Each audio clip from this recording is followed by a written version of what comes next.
kisses from the balcony. Stolen kisses at the window. I've gotta climb 2 stories to see my lady. Just a touch of her lips and it's all worth the while. Say stolen kisses on the rooftop. Stolen kisses from the one I love.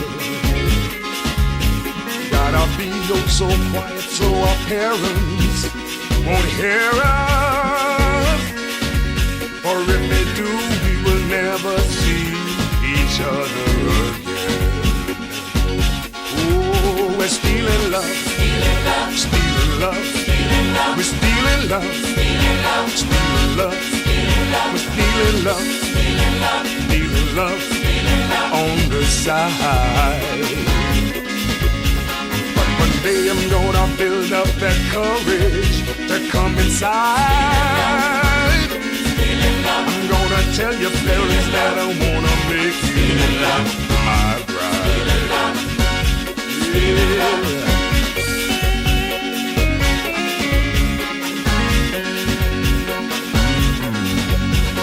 Taste stolen kisses to my baby.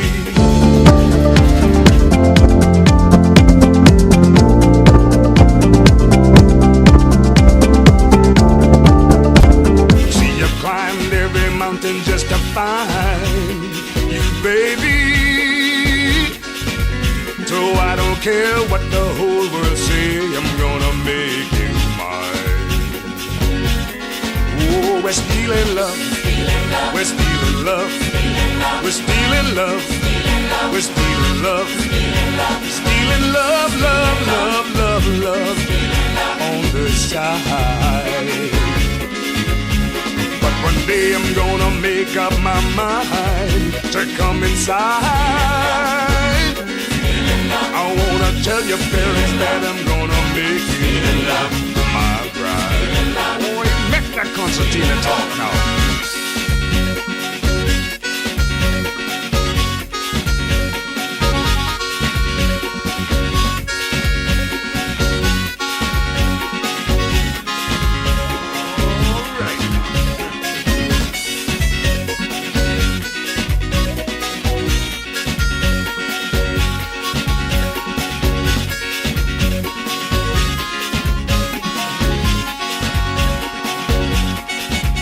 We're stealing love, stealing love, we're stealing love, we're stealing love, we're stealing love, stealing love on the side.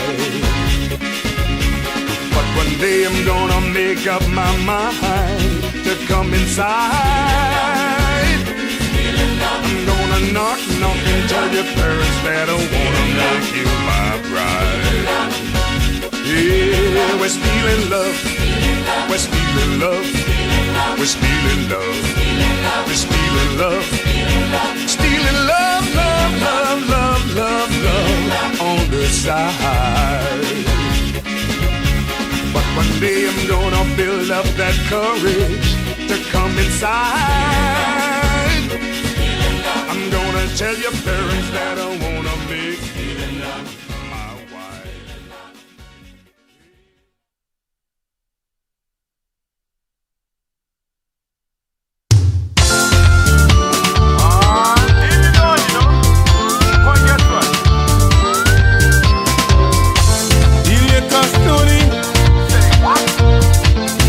Saturday night, oh, that's what happened. She cussed him such a wicked cuss.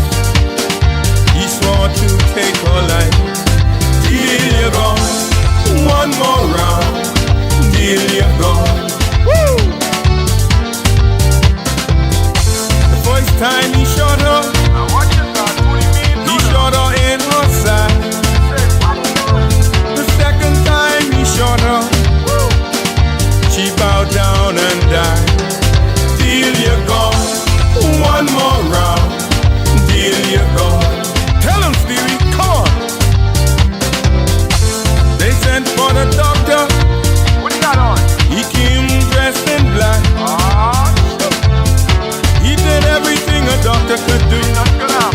but he couldn't bring Cordelia back. Delia gone, one more round. Delia gone. That's it. Do it. Monday, Tony was arrested. Tuesday he was tried. The jury then brought him guilty. The judge said 99 years is your time. Delia gone, one more round. Delia gone. Ah, that's right. Hey!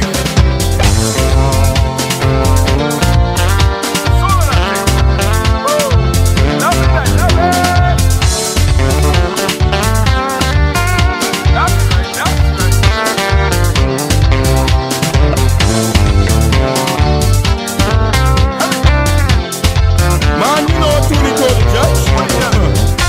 99 years in prison. Judge standing no time.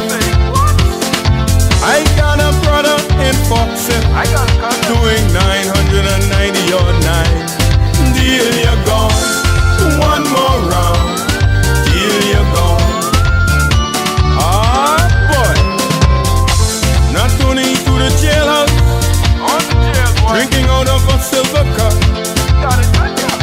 While Cordelia's in the graveyard, trying to dug on his best to get out.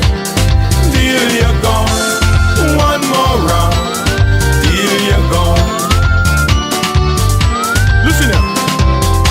Last night I heard a rumbling down under the ground. It must have been the old devil trying to chain Cordelia down. Delia gone, one more round. Delia gone. Tell him, boy. Come on. Mama, oh mama. That's right, call on mama, boy. How can I sleep when all around my bedside I still hear Cordelia speak? Delia gone, one more round. Delia gone.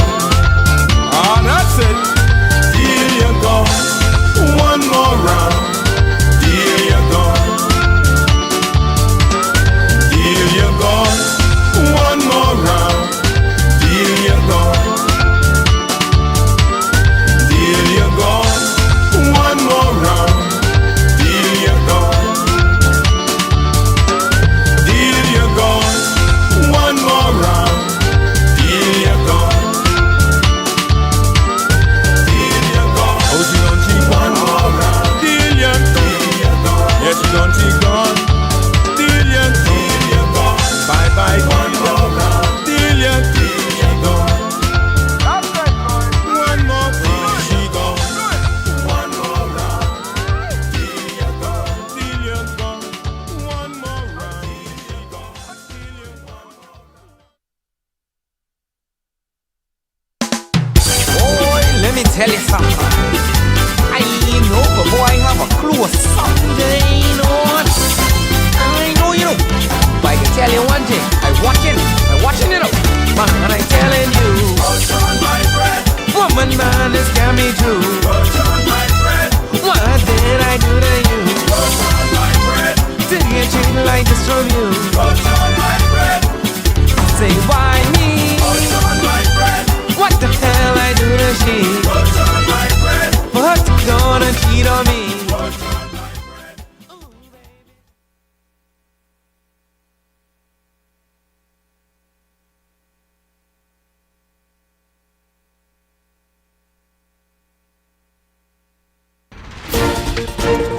Tonight, a man allegedly takes his own life. We are live tonight.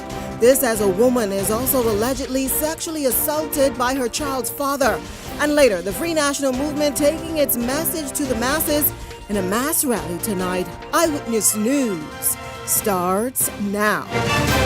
Good evening, everyone. I'm Janaea Nawal. Thanks so much for joining us. We begin with breaking news tonight. Police launching an investigation into a suicide taking place in the area of Family Guardian East Bay Street. Our news team is live tonight. We'll be bringing you the latest in that story as soon as that develops and we get more information on that. Meantime, police have also launched an investigation into an alleged sexual assault involving a woman and the father of her child, according to police. The incident occurring along East Bay Street on Tuesday afternoon. Reports indicate that the woman had arranged to meet the man earlier that day so that he could see their child. During that encounter, police say the man made advances which were rejected by the mother.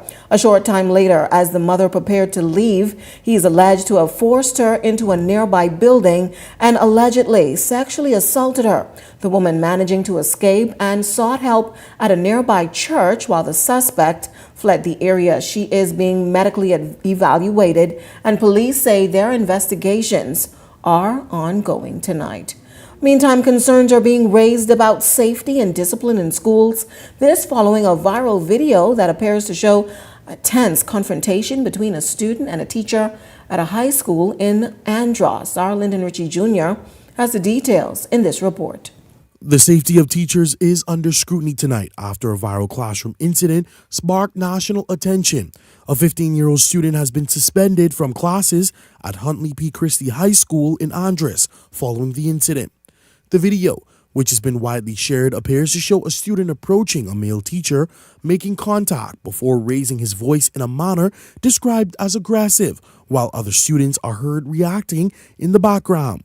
The exchange escalates with both the student and teacher standing face to face during the confrontation. President of the Bahamas Union of Teachers, Belinda Wilson, says the incident points to broader concerns impacting the classroom environment. There is a concern about the safety of our teachers on different campuses, and even a deeper concern for me, not only as the president, but also as a parent. Wilson says the situation reflects issues extending beyond the school compound and is encouraging greater involvement from parents. I'm convinced that if you're behaving this way in school, then you must exhibit some of that behavior at home. I don't know how often I can say it, how many times I can say it. Parents, to monitor the behavior of their children.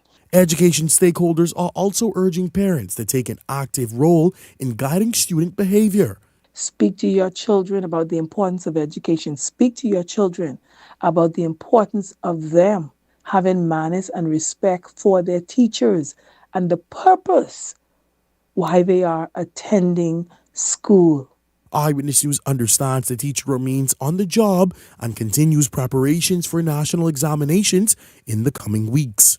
Linton Ritchie Jr., Eyewitness News. Well, police are investigating a suspected arson attack at a home in Gambier Village after residents were reportedly forced to extinguish a fire before emergency crews arrived, according to preliminary reports. Shortly after midnight on Wednesday, fire services officers responded to a residence on Douglas Road. It's there they found fire damage to a rare outdoor bathroom at the single-story property. Authorities say the occupants were able to put out that blaze before firefighters reached the scene, and no injuries were reported. Investigators believe the fire may be connected to an earlier dispute involving a male suspect who allegedly made death threats against a female resident and threatened to set that property on fire.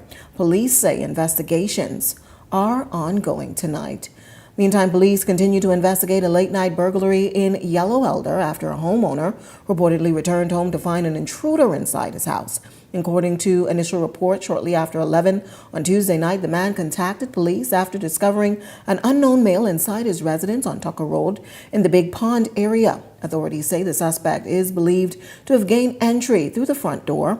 Officers from the Mobile Division responded to the scene. The homeowner reportedly confronted that intruder, leading to a physical struggle during which the suspect allegedly produced a sharp object. No injuries were reported. Police say investigations are ongoing tonight. Well, police are investigating we said that they are investigating that late-night burglary in Yellow Elder. But as we continue with news tonight, we know that some resolution was made after political party leaders, they demanded to have a thorough and transparent process of those ballot boxes being transferred to the family islands. Our Danielle Dean has the details. The process was okay. We went inside. Again, it's just a door. with 2 locks on them that could easily be picked. But the major thing we had a problem with is that a lot of those seals are already broken or lifted, and we have to find a different way to seal these boxes. The seal is very disappointing. I took pictures of one of the boxes where the seal is crumpled like it was tampered with, and the seal is lifted on many of those boxes, on at least 5 or 6 of them, including Golden Isles, Golden Gates, Pinewood, Carmichael. So there are many of the Yamakara where anyone could have just gone in them if they have the key and then just put the seal back. Bold claims by COI leader Lincoln Bain, who along with FNM chairman Dwayne Sands reported they had the chance to inspect advance poll ballot boxes for the remainder of constituencies during the transfer of the Family Islands ballot boxes this morning.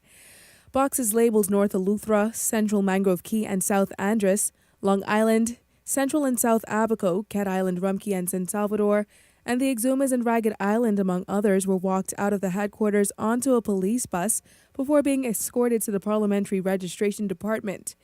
The controversy began Tuesday night when party leaders allegedly received sudden reports that the Family Island ballot boxes were set to be transferred. The 3 major party supporters, upon hearing the news, made their way to the police headquarters in protest, leading to the process being delayed until 10 a.m. this morning.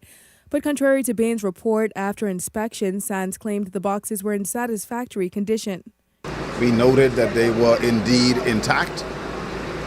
We identified the 11 Family Island advance poll boxes, which you have seen move out of the vault and into this bus. We then watched as they secured the remaining advance poll boxes. This was what we hoped would happen even yesterday. Unfortunately, there was no such preparation, and we resisted, we protested, and now we're happy with the way things are happening today. Meanwhile, PLP legal spokesperson Keenan Johnson maintains the focus is ensuring all parties are on one accord to ensure there are no questions raised when the votes are tallied. Everybody wants a free and fair election. Everybody wants to ensure that everybody has equal opportunity. And so to make this a political stunt in any way is not best for the transparency of this election. Our focus is only on making sure that all parties are comfortable with what is happening. And while there may be some concerns, we're trying to mitigate those concerns as best as possible. We want to be on the same page so that when we have this election, there are no concerns or questions about the transparency involved in the process. Now, up until news time, attempts by Eyewitness to get a response from the parliamentary commissioner have been unsuccessful. But as the story develops, updates will be provided. Danielle Dean, Eyewitness News.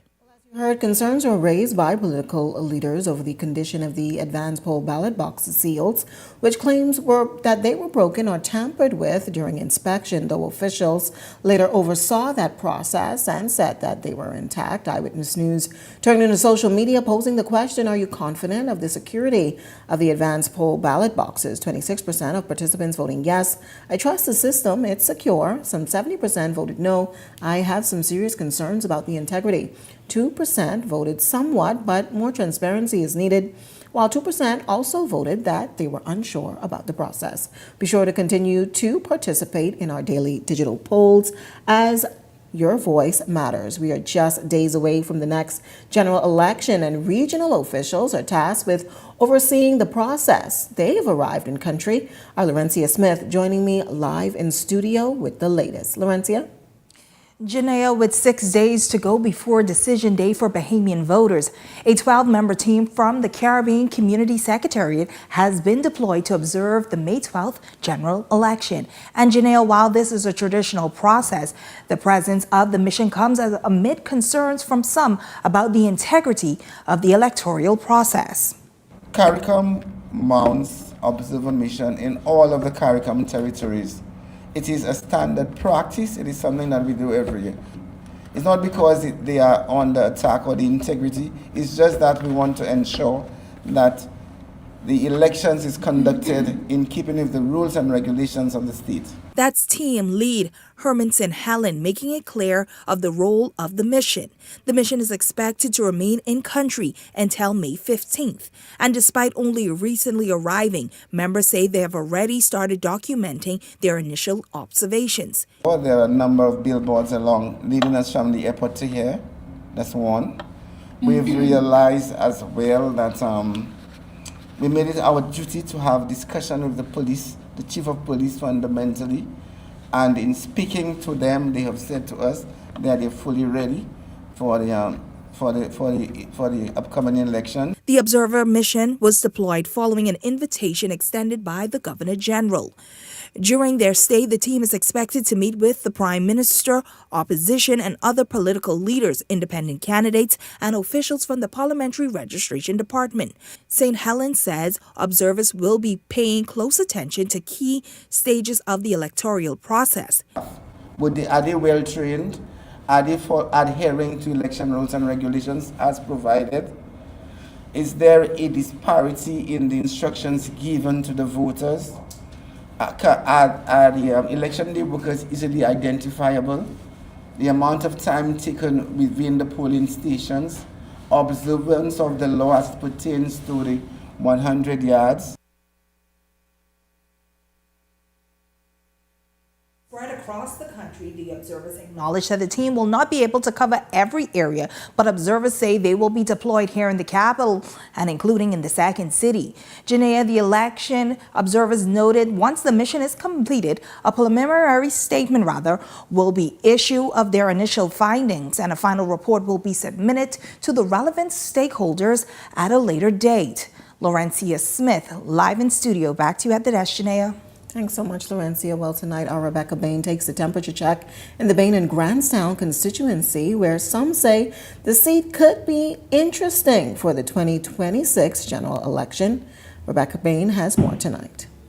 It's a seat that's flipped over the last two election cycles, making it one of several seats to watch for 2026. Bain and Grandstown, currently held by incumbent Wade Watson, who won by a landslide of 1,835 votes in the 2021 general election. And for some, there is hope that he will return to office. So Watson made a lot of progress, and he really came through for the people this time. He showed a lot of help, a lot of strength. And Wade is look out for me. He gave me $20 last night. He's Joe Blowy. He's a man with his help. You know what I mean? The grace of God for a man like him. But others argue it's time to say goodbye. The MP that we have for the past 4.5 years, he isn't doing the job. And he isn't for the people. And then there are those rallying behind the Free National Movement's Jay Philippe, who hopes to secure the parliamentary seat representing the constituency that raised him. He's young, he's energetic. He's a doll, honestly, I love him. As a young man, he's a Christian man, a family man. You don't want anyone better. I endorse everybody to vote for Jay Philippe on May 12th. They're gonna see a change. The change is already here. As you could see it daily, we're giving back to the community, doing something for the community. But on the ground, some residents believe it's time to stop the flip-flopping and pick a side. Not, however, between the two major parties in the race, vouching that Coalition of Independence candidate Antonio Bain can bring something new to the table. The COI, they might win if they get a chance. The people got to make up their mind who they want to vote for. They got to stay with one party. They can't be jumping from a party to a different party. They can't be doing that. And others say they will not be putting a horse in the race, but are hoping their next member of parliament can actually live up to their title and address real problems. Put together one shelter for the people to live in something, you know what I mean? There's plenty of people sleeping outside and some people living hard, baby. Well, you need to fix up around here more than how around here is. We just need more jobs. All the youths need to be working. Rebecca Bain, Eyewitness News. Well, all eyes were on the Progressive Liberal Party in Eleuthera. They were on the campaign trail. Rebecca Bain is now at the Old Carnival Ground for the Free National Movement's SOS rally. At this hour, we believe that scores of F&M supporters are gathered at the grounds in anticipation of hearing from the party's front runners. Rebecca?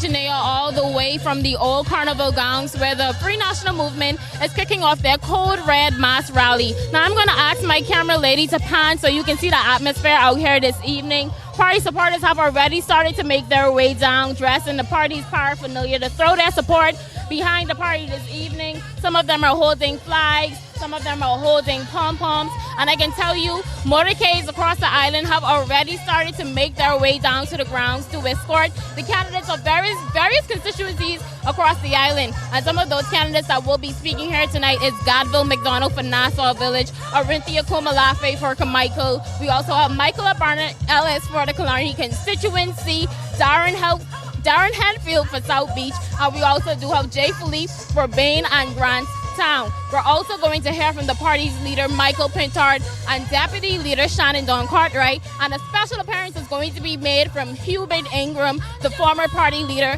and former Prime Minister. Now, we do know the Free National Movement is operating on the campaign of We Work For You, and a part of that campaign is that they will be planning to better healthcare and education for Bahamians. They also will be looking to introduce a national lottery and affordable and accessible housing for Bahamians, but that is if they are elected.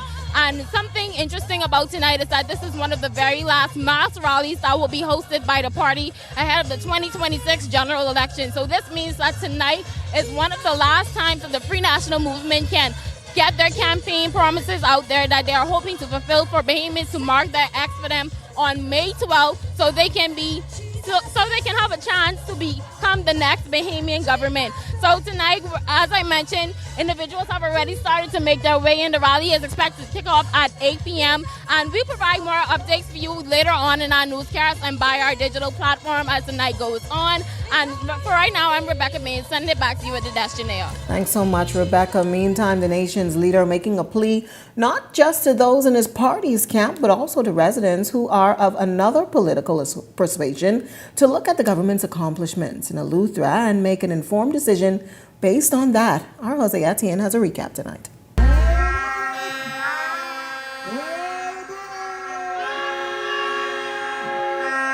The Longley Newberry Park in central Eleuthera swarmed with dozens of Progressive Liberal Party supporters from both ends of the island.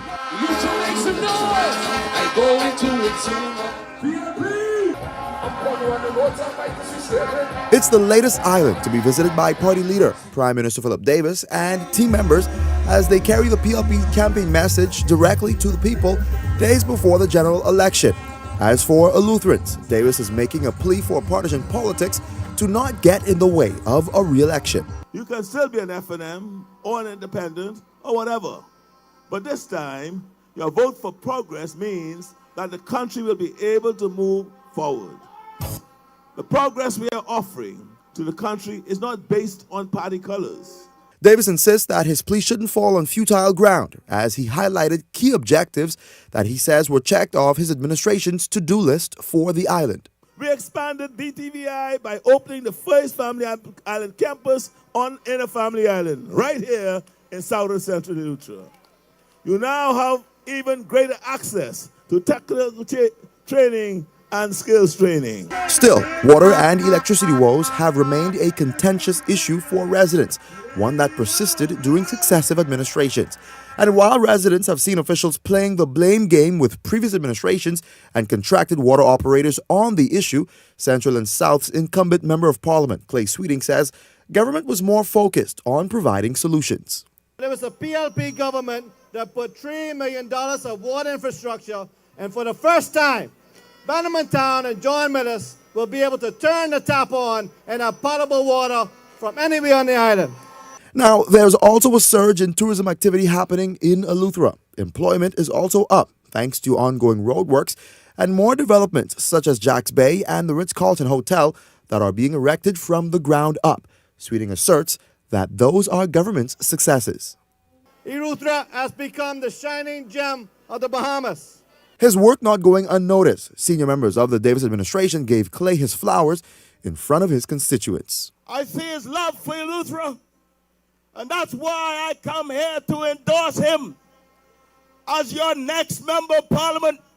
He is authentic, hardworking, sincere. He has joined passion with purpose. The night was also about highlighting what government says is progress in North Eleuthera. Area Member of Parliament Sylvanus Petty says there's still more work to be done.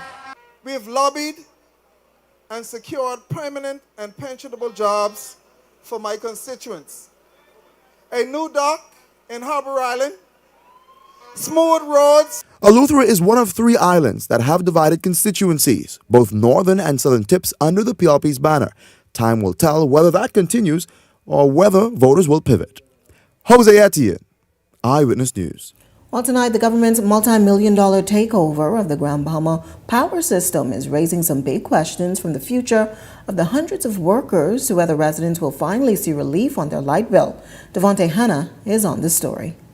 As the government cements its $280 million acquisition of outstanding shares of Emera in Grand Bahama, critics question what happens to the hundreds of workers at the Grand Bahama Power Company. You're safe and brave. A simple response following his revelation that jobs will be retained under the transition. It comes as for the first time the entire country is set to pay just one tariff schedule for energy. Under the new rate, electricity bills for residents in the nation's second city could be reduced by an average of 37%. Minister responsible JoBeth Colby Davis explaining the impact on individual homes. While a household in Providence that consume 1,424 kilowatt hours of electricity paid $481.50, a household in West End paid $700.21, a difference of over $218.71. Uniformity in that tariff will bring a savings of 31.2%.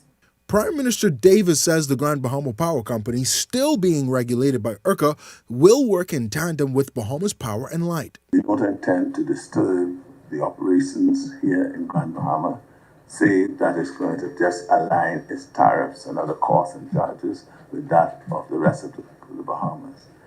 Other than that, it'll be business as usual. According to the Prime Minister, the acquisition is part of a broader plan to revive Grand Bahama and the city of Freeport. Prime Minister Davis pledging that while he has the ability to do so, he will try to bring the magic back to the city, starting with its electricity. I expect that they should see that in their next bidding cycle.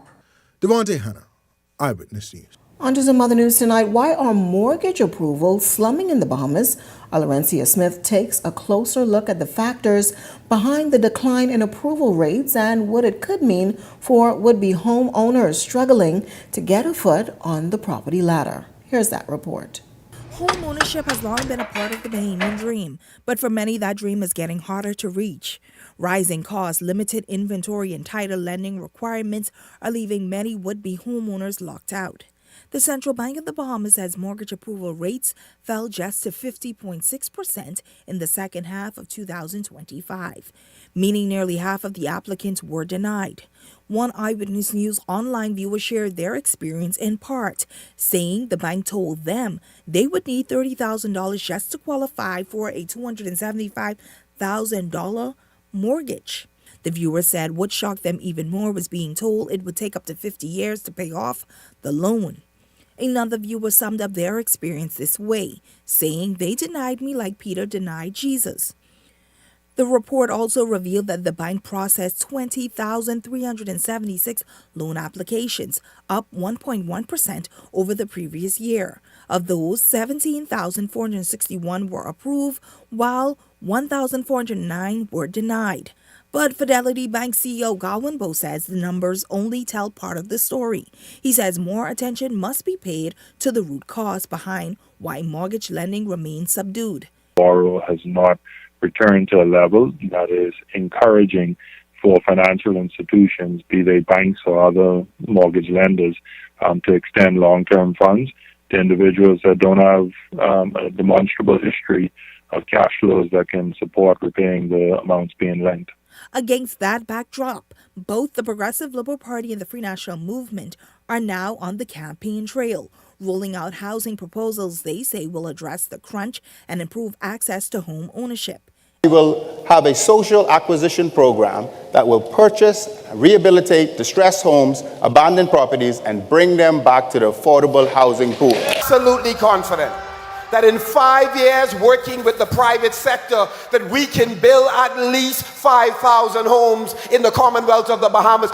Bo says while the plans have merit, policy alone will not fix the problem. He says more education is needed around financial literacy, saving, credit readiness, and what it really takes to qualify for a home. There's no free lunch, meaning that when there is the conversation around extending mortgages, you are asking depositors and investors in financial institutions to lend to persons. And you cannot make that decision based on what I'm going to call the desires of persons. You have to make that decision based on their financial circumstances. Laurencia Smith, Eyewitness News. Well, back to news from the crime beat tonight. As we said, a male has reportedly committed suicide in the area of East Bay Street. Our Eyewitness News is on scene with the latest details. Danielle is live tonight. Danielle, what can you tell us?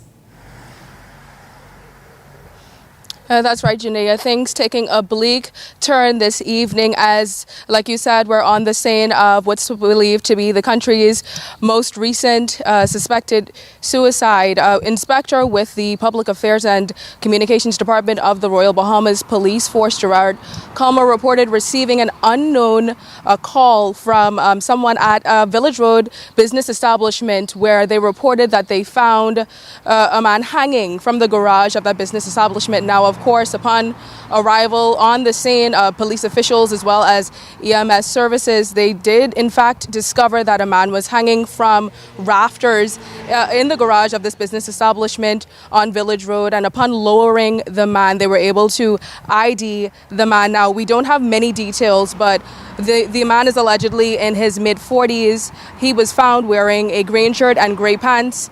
And we aren't able to say at this time if this man, in fact, worked at the business establishment. That's something that will probably come later on. But what we can say is that last year, at the end of last year, there were 16 suicides in total. And this would make the third suicide for the year this year. We are at the mid-year mark. So authorities, if they are to find a silver lining, they say it is that, the numbers are definitely not looking as high as they were last year. But still, obviously, it is a tragedy. But outside of those details, we will be awaiting more from authorities. But in the meantime, they're urging persons to pay attention to those around them, to pay attention to their loved ones, to see if they notice any changes in demeanor, changes in moods, sudden abuse of substances, drugs, alcohol, anything like that, and to reach out to them, offer them love, offer them care and compassion, as well as if they are able to reach out to the necessary organizations that help with those particular issues like the Bahamas Crisis Center.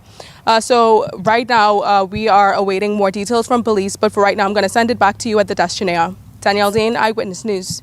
Thanks so much, Danielle. A tragedy indeed. Well, we've added another access point to make sure you're up to date with the latest news. Follow the Eyewitness News WhatsApp channel.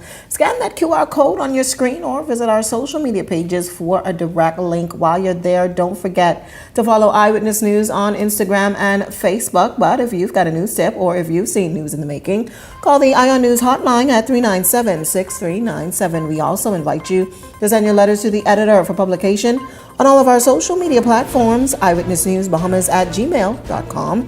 And if you're watching on our Facebook or YouTube page, share your thoughts about today's stories in the comments section. We want to hear from you. We're just getting started in Eyewitness News tonight, but when we come back, a new agreement is signed for airport workers. We've got that story coming up.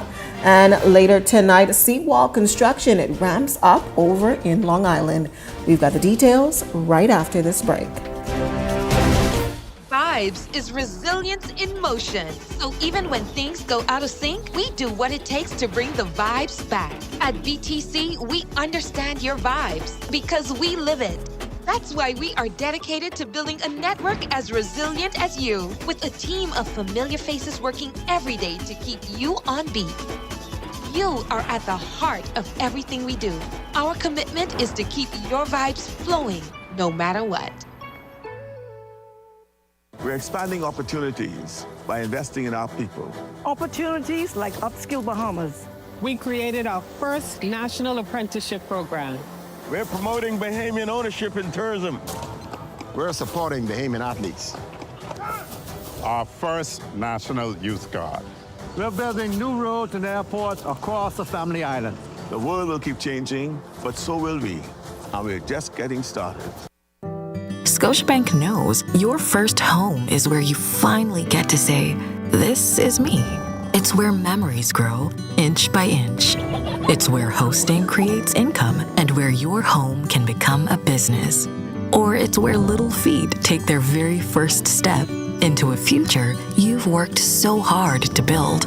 And we know how important it is to capture those special moments. At Scotiabank, our goal is to help you find a home for your first. The F&M can't agree on anything except attacking everything started by the PLP. Now he's calling for a reset, but it's stop, review, and cancel again. New airports, school breakfast, upskill, the National Youth Guard, energy reforms. This crew would roll back progress. The FNM, not strong enough to lead us forward, but petty enough to drag us back. The week moves fast. Move smart with KFC. Monday, start with crunchy deals. Tuesday, you already know it's crazy. Wednesday, keep it under $10. Thursday, the Kentucky Crunch for $7.50. Friday, the meal deal for $9.85. Saturday night, we got you covered. And Sunday, no stove today. The fill-up box feeds the family. Outsmart the week with KS. We're expanding opportunities by investing in our people. Opportunities like Upskill Bahamas.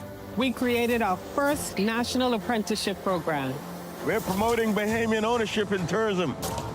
We're supporting Bahamian athletes. Our first National Youth Guard.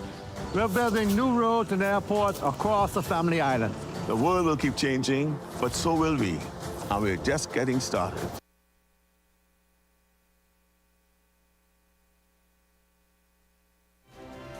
This segment of Eyewitness News is brought to you by EV Motors Fleet Sales Division.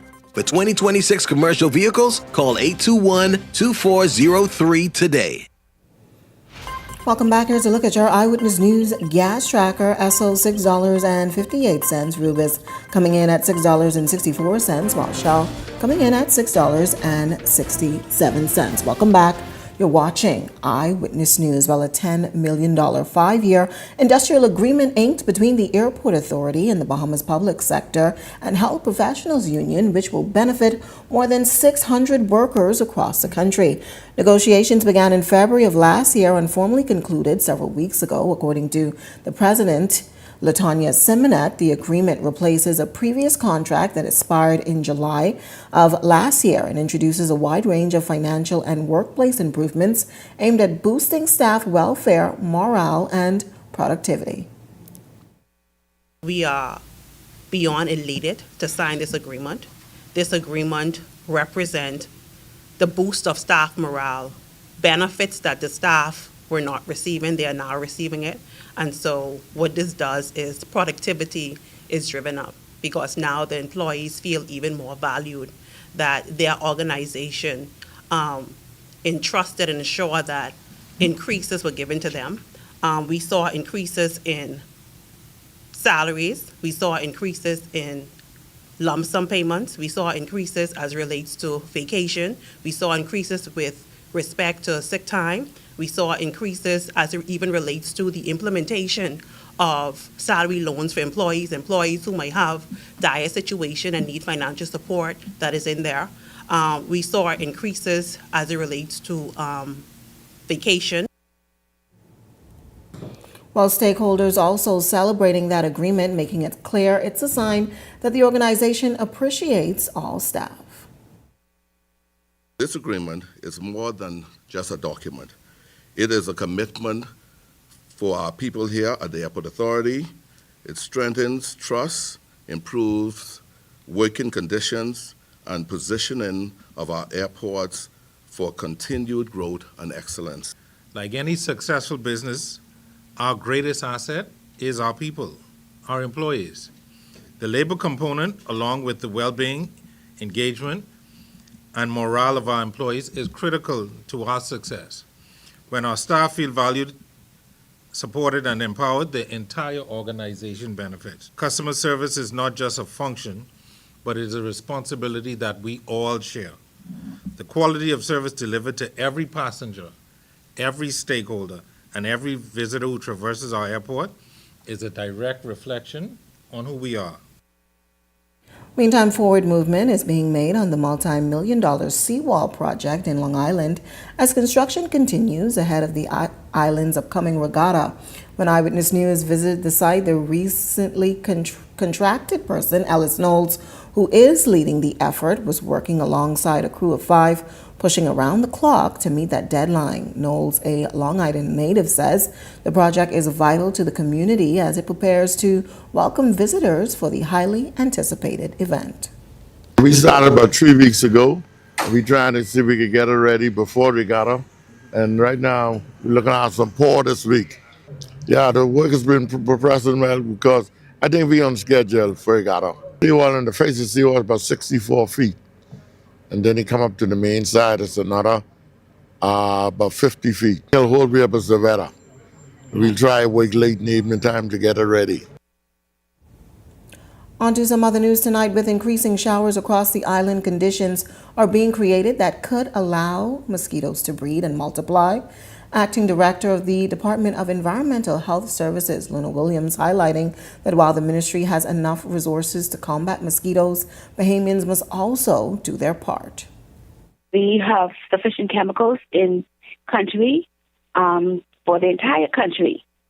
And we also have new fogging machines that some have just arrived. And we have sufficient fogging machines to cover the entire island of New Providence, all of the family islands, and Keys. We'd like to encourage residents to assist us. And if there are any containers in their yard, we're asking them to tip them so that they will not collect any water that can eventually harbor mosquitoes. Well, still to come in Eyewitness News tonight, we are back at the Old Carnival grounds where the Free National Movement, they're speaking to the masses, making some final pleas to the electorate ahead of next week's general election. We have the latest, but first, a check on tonight's weather forecast.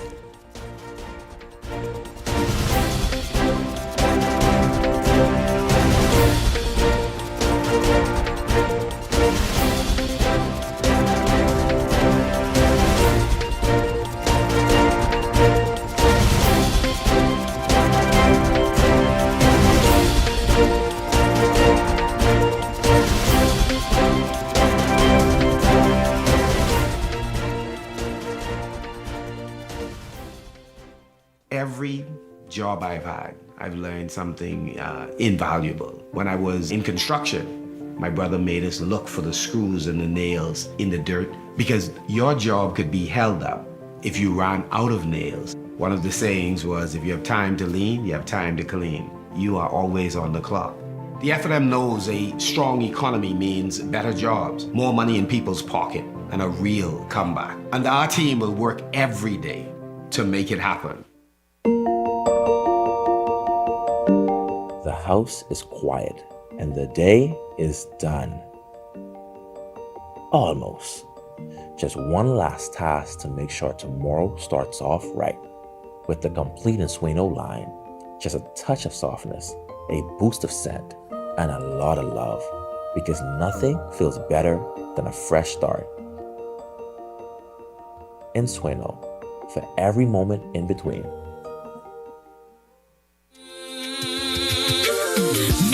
Ward and the red lights below. Nurses breathe grace, but the pain won't go. Heavy is the weight on the sick tonight. Too many souls in a losing fight. Broken jaw waiting, no surgeon in sight. Child in the hallway crying all night. Girl in emergency gasping for breath. No tools in the ward fighting death. Running those halls with fire in her chest. Searching for the steel they failed to invest. Back to her office to rage and connight. So to find something to save that life. Rise up now. Rise up now. Rise up now. Dr. McIver. Rise up now. Midnight ward and the red lights glow.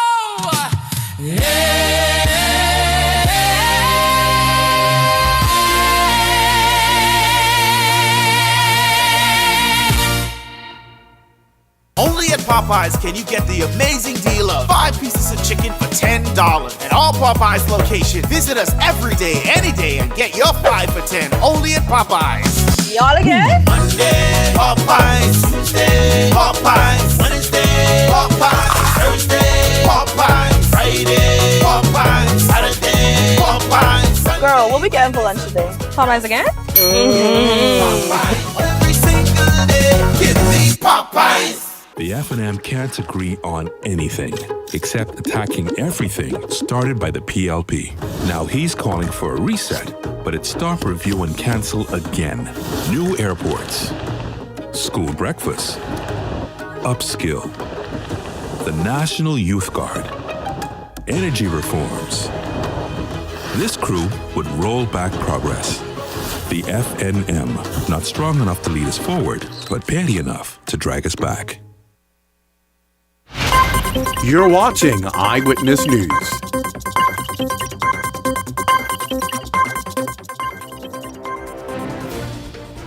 Welcome back. Well, as we said, we are live at the Free National Movement's mass rally at the Old Carnival Grounds. Rebecca Bain is there. It's an SOS rally, and they are rallying the troops. Rebecca?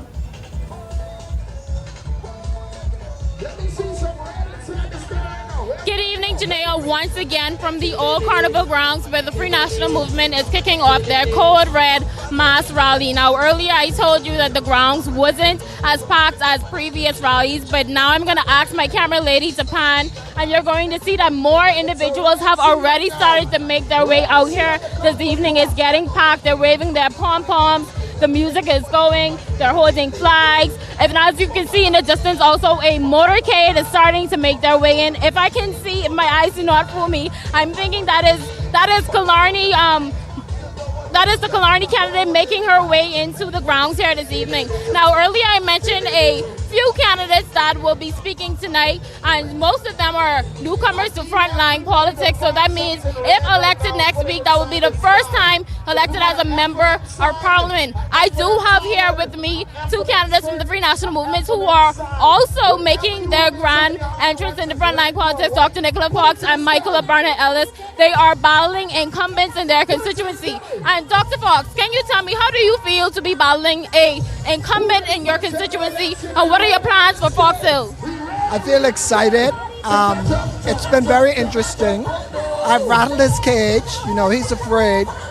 The thing is, I enjoyed the canvassing. I enjoyed the campaign because I love meeting people, and I found that to be the most interesting part. You know, what are my plans for Fox Hill? I plan to rejuvenate Fox Hill because nothing has been done for Fox Hill for the last 4.5 years. You know, Fox Hill is a very historical site. It's filled with crime. I'm talking about Fox Hill proper. It's filled with crime, unemployment, and everything you can think that's negative. So the current MB did absolutely nothing for the people. So I plan to change that by offering economic empowerment, to put a focus on education, to recognize the seniors and pay more attention to the children. And of course, my biggest plan is health issues. All right, thank you, Dr. Fox. And we also do have Michaela Barnett-Ellis for the Killarney constituency.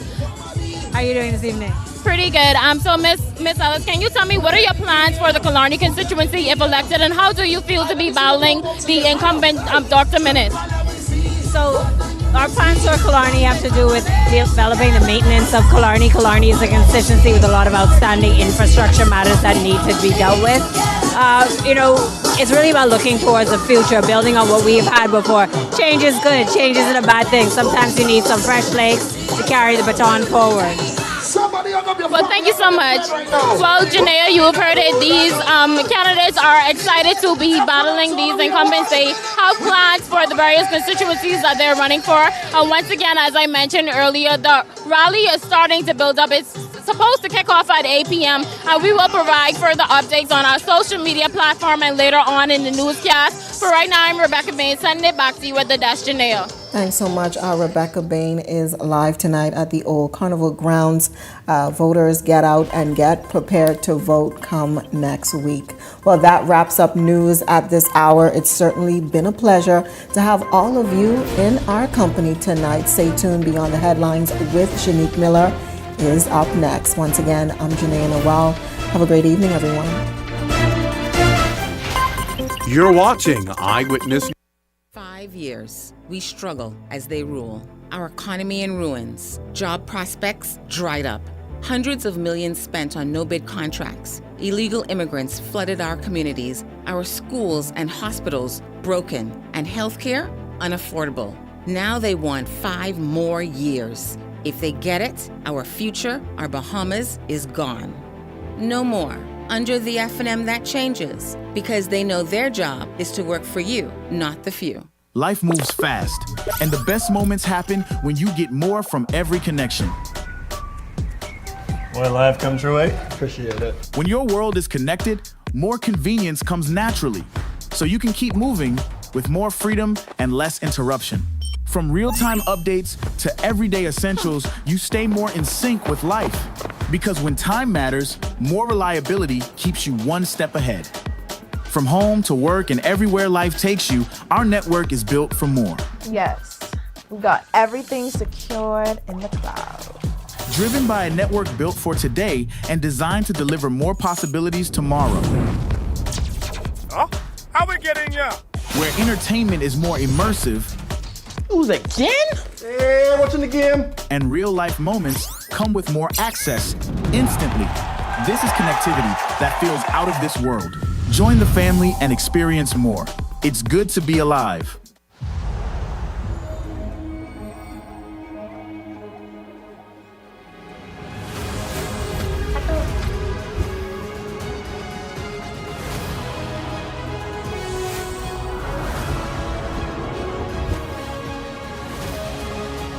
Step inside a world of adventure with Mandalorian and Grogu at Burger King. See The Mandalorian and Grogu, only in cinemas. We're expanding opportunities by investing in our people. Opportunities like Upskill Bahamas. We created our first national apprenticeship program. We're promoting Bahamian ownership in tourism. We're supporting Bahamian athletes. Our first national youth guard. We're building new roads and airports across the Family Island. The world will keep changing, but so will we. And we're just getting started. I'm not separate from this. I live it, I know it, and I feel what you feel. This isn't about plain old politics. It's about a government working toward the goal of making our people better. One of us working for all of us. I'm Rick Fox, and in Garden Hills, the F&M is working for you.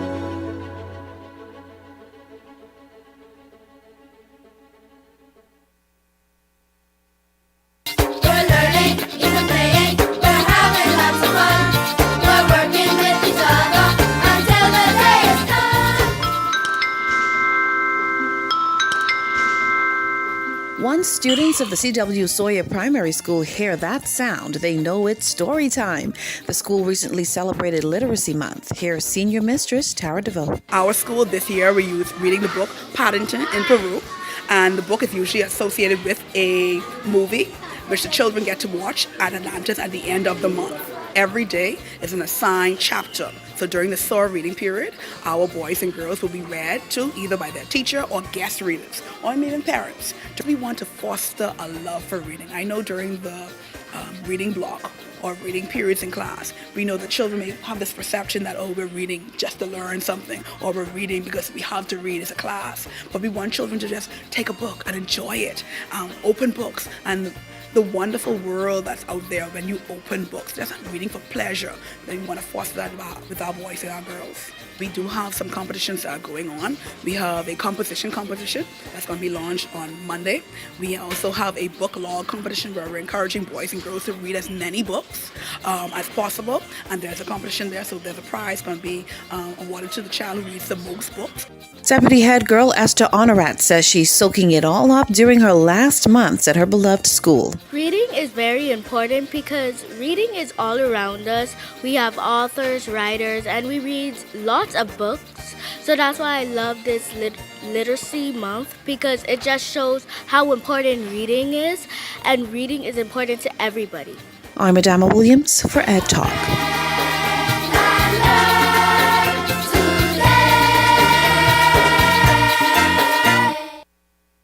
5 cars, catch the keys, don't blink, take these. Island Luck is giving away 5 brand new cars. Earn 10 reward points for a chance to enter and win. Enter weekly from Monday 12 a.m. to Sunday 2 p.m. Winners are announced Sundays at 3 p.m. on 103.5 The Beat and Island Luck Socials. 5 cars, 5 weeks. The more you play, the better your chances. Visit islandluck.com for more information. Catch the keys only at Island Luck. Must be 18 and over. Island Luck reminds you that it's only a game, so please game responsibly. The F&M can't agree on anything except attacking everything started by the PLP. Now he's calling for a reset, but it's stop, review, and cancel again. New airports, school breakfast, upskill, the National Youth Guard, energy reforms. This crew would roll back progress. The FNM, not strong enough to lead us forward, but petty enough to drag us back.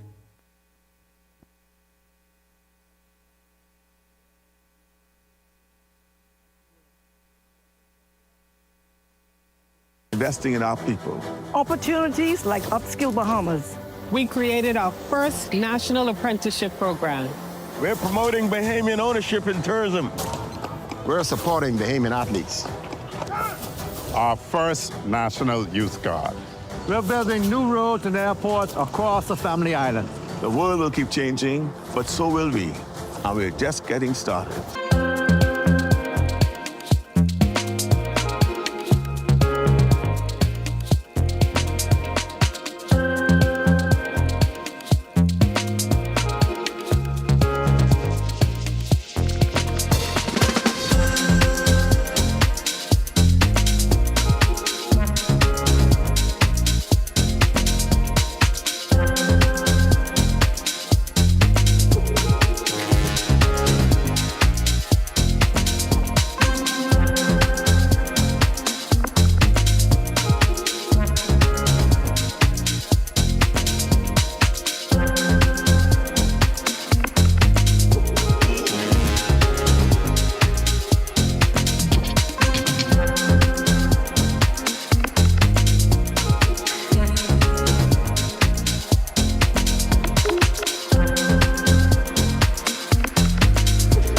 The F&M can't agree on anything except attacking everything started by the PLP. Now he's calling for a reset, but it's stop, review, and cancel again. New airports, school breakfast, upskill, the National Youth Guard, energy reforms. This crew would roll back progress. The FNM, not strong enough to lead us forward, but petty enough to drag us back. Wealth should not only belong to a select few. At Investar, we believe the door should be open to everyone. We provide options for planning a better future.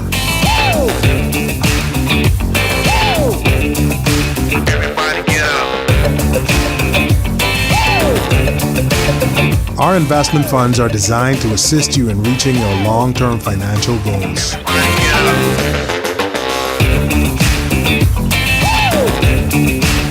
Let us show you how. Everybody get up.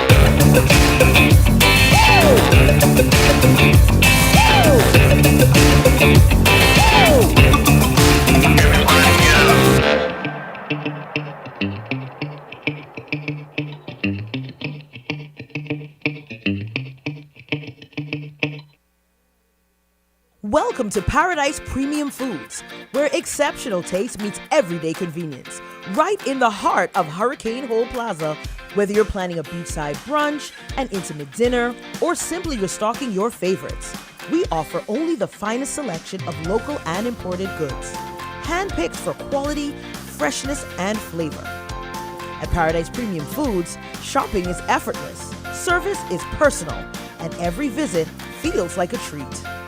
From gourmet meals to go, to organic essentials and indulgent treats, this is your neighborhood market elevated. Live well, eat better. Discover Paradise Premium Foods, now open at Hurricane Hole Plaza, Paradise Island. Paradise Premium Foods, taste the difference. We're expanding opportunities by investing in our people. Opportunities like Upskill Bahamas. We created our first national apprenticeship program. We're promoting Bahamian ownership in tourism. We're supporting Bahamian athletes. Our first National Youth Guard. We're building new roads and airports across the Family Island. The world will keep changing, but so will we. And we're just getting started. The thoughts, views, and comments expressed by the hosts, guests, and callers on Beyond the Headlines are not necessarily those of management, ownership, or production unit of the Verizon Media Group. Beyond the Headlines is a production of ILTV Studios and cannot be reproduced or represented in part or entirety without express written permission of the Verizon Media Group. Beyond the Headlines is the intellectual property of the Verizon Media Group. Copyright 2021.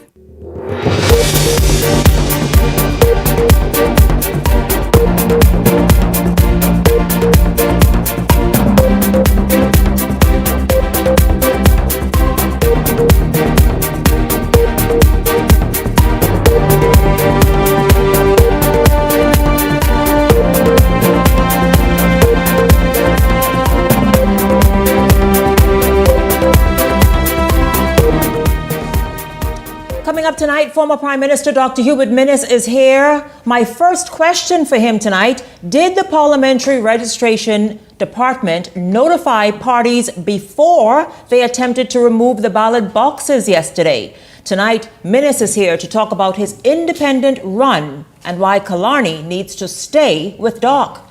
Also tonight, the FNM is at the Old Carnival grounds in an SOS rally, and the PLP rallying in South Eleuthera last night. And it's temperature check. Tonight, St. Anne's. Who's on track to win next week? This is Beyond the Headlines. Good evening. I'm Shanique Miller. It's great to have you along this evening. So let's get started. Tonight, the man who once led the country now faces perhaps his most personal political battle yet, testing whether loyalty to a constituency can outweigh loyalty to a party.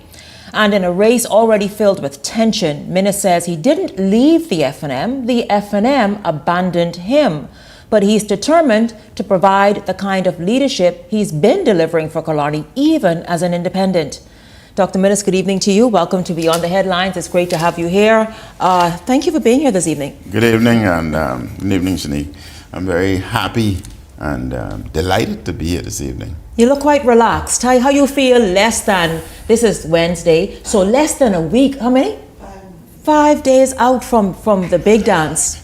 I am relaxed. When an individual can still get up at 4:30 every morning and exercise at 5 o'clock, then enjoy themselves with nice coffee at Starbucks with friends, and leave there at 7:30 and then go to the gym and complete their exercise routine, that is healthy and that is fun. That is intentional. I love that.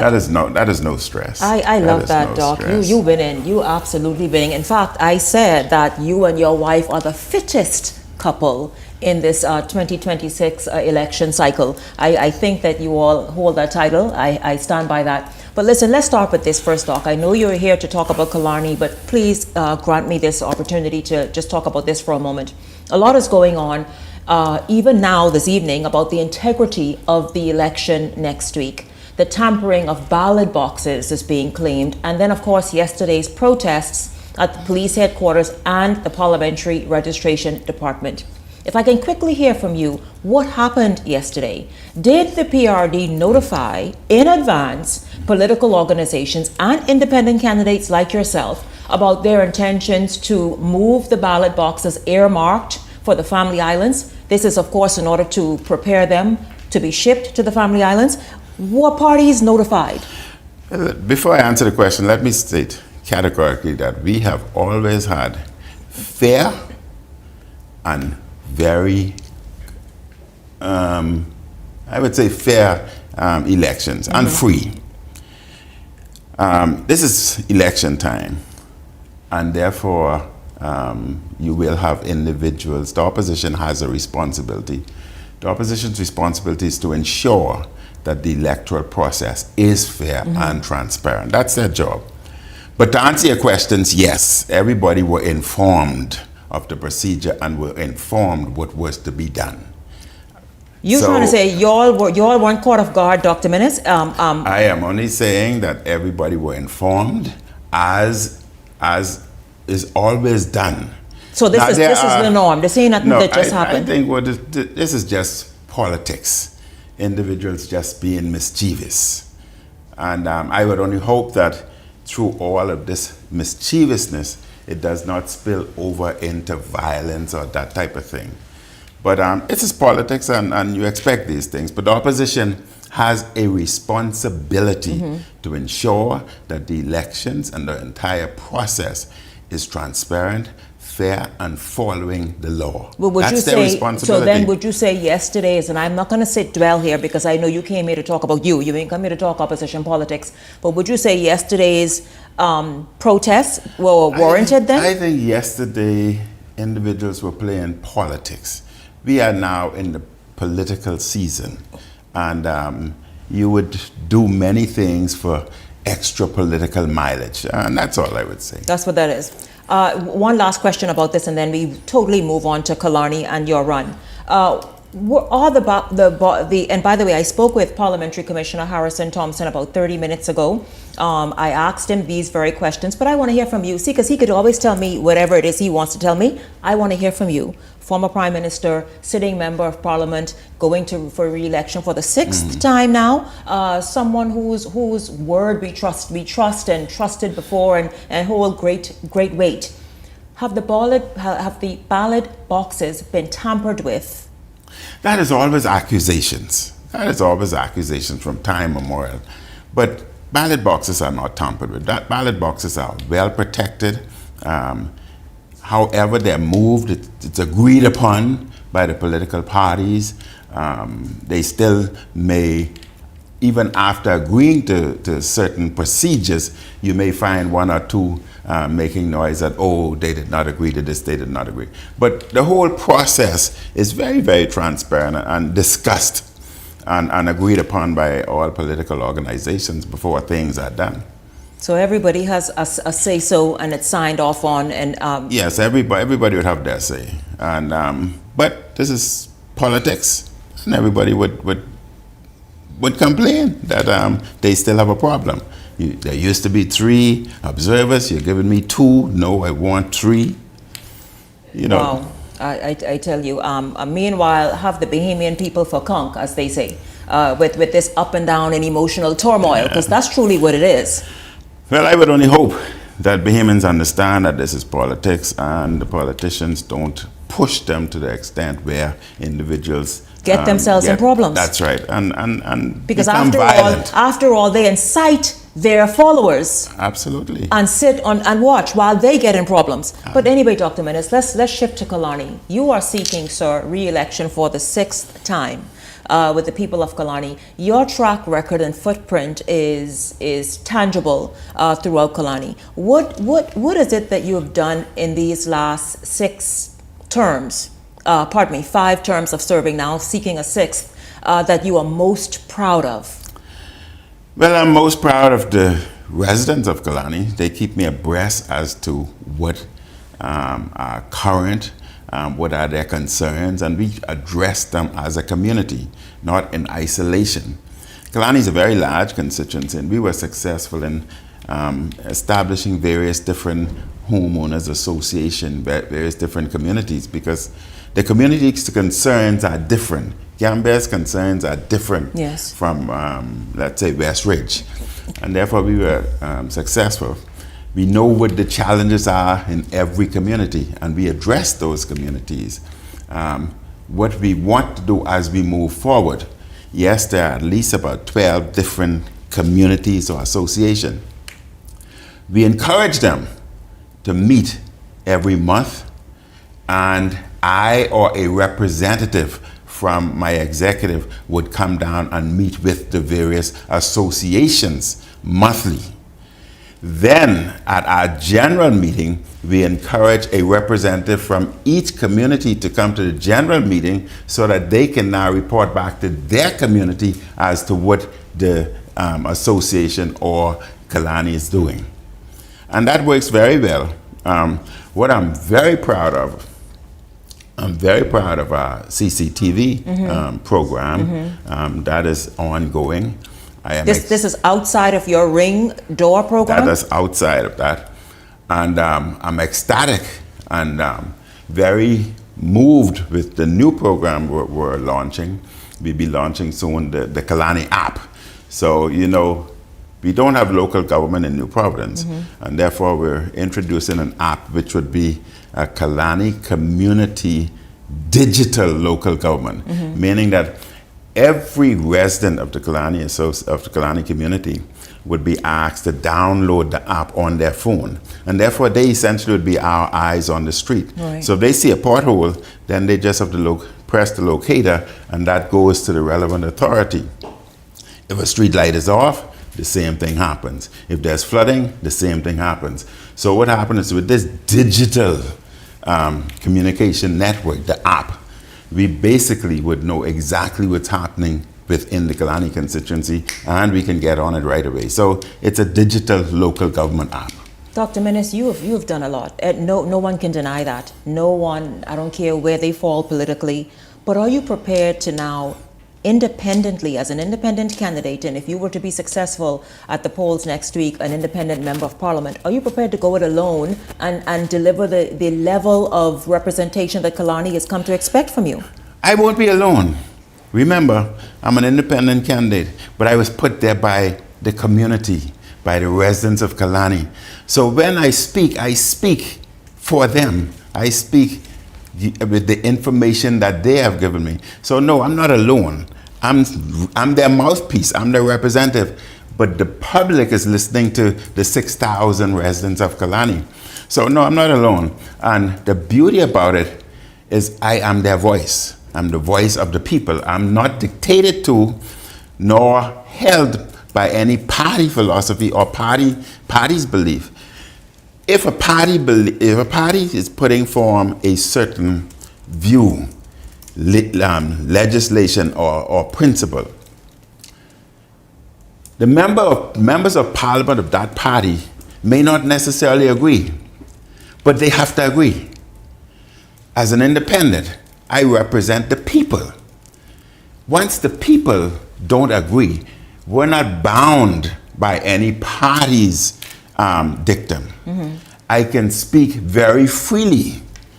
Example, if the party, and this won't happen, but let's say if the party wanted to introduce some new form of taxation, the residents of various constituencies may disagree, but the members of parliament of that party has to agree even though their constituency disagreed. Mm-hmm.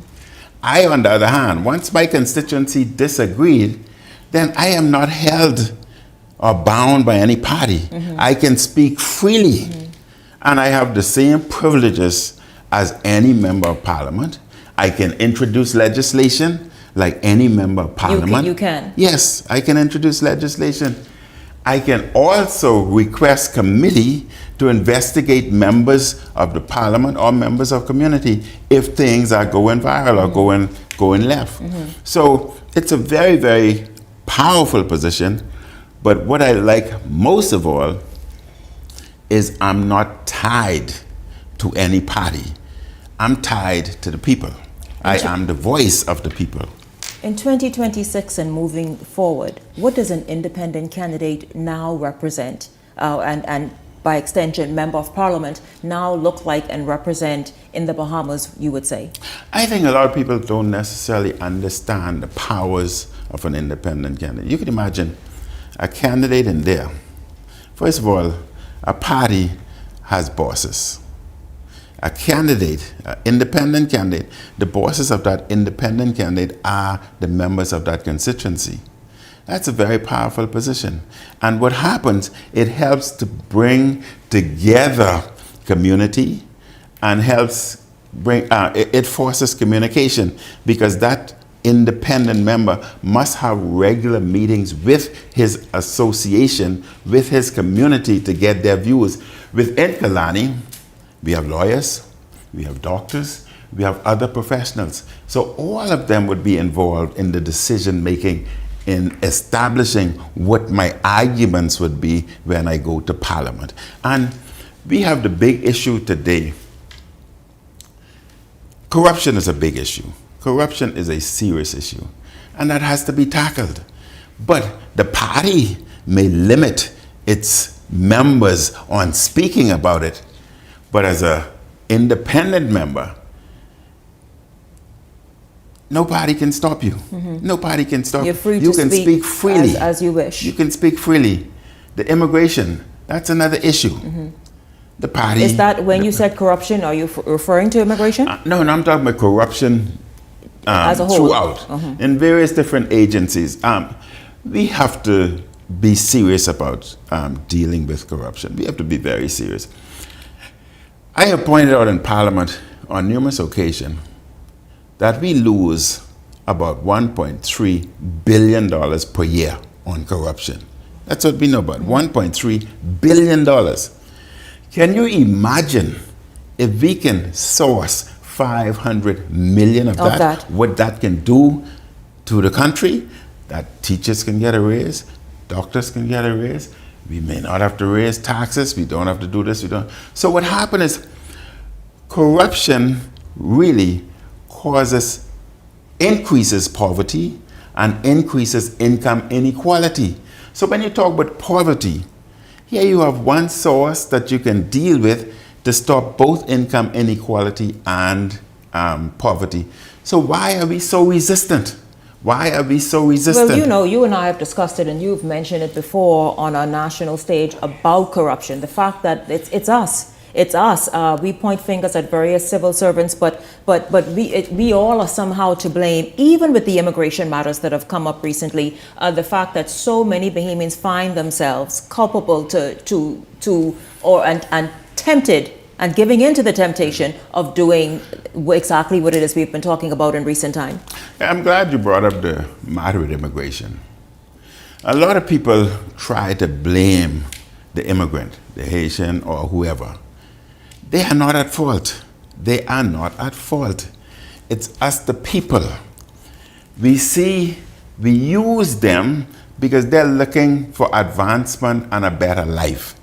We take advantage of them, charge them these astronomical fees, promise them we can get this done through the door and whatever else, and they're looking for a better life. So yes, they pay this $1,000, $2,000, but it's us, the people. Why don't we do serious investigation, determine and find out who are the culprits, who are the corrupt individuals, and deal with it appropriately? Why are we afraid?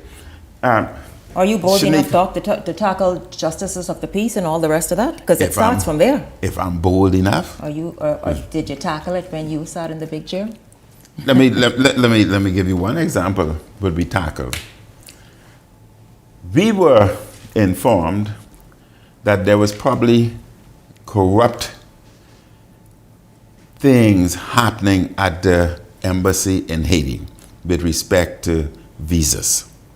There were many visas being issued under the table and for illegal means. Between Nassau and Haiti? Between Nassau and Haiti.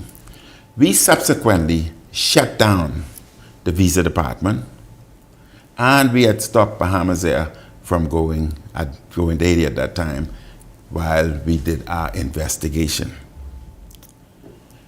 During that time, there were a lot of, and if you recall, there were a lot of vessels, Haitian vessels, that were caught on the high seas. You know why?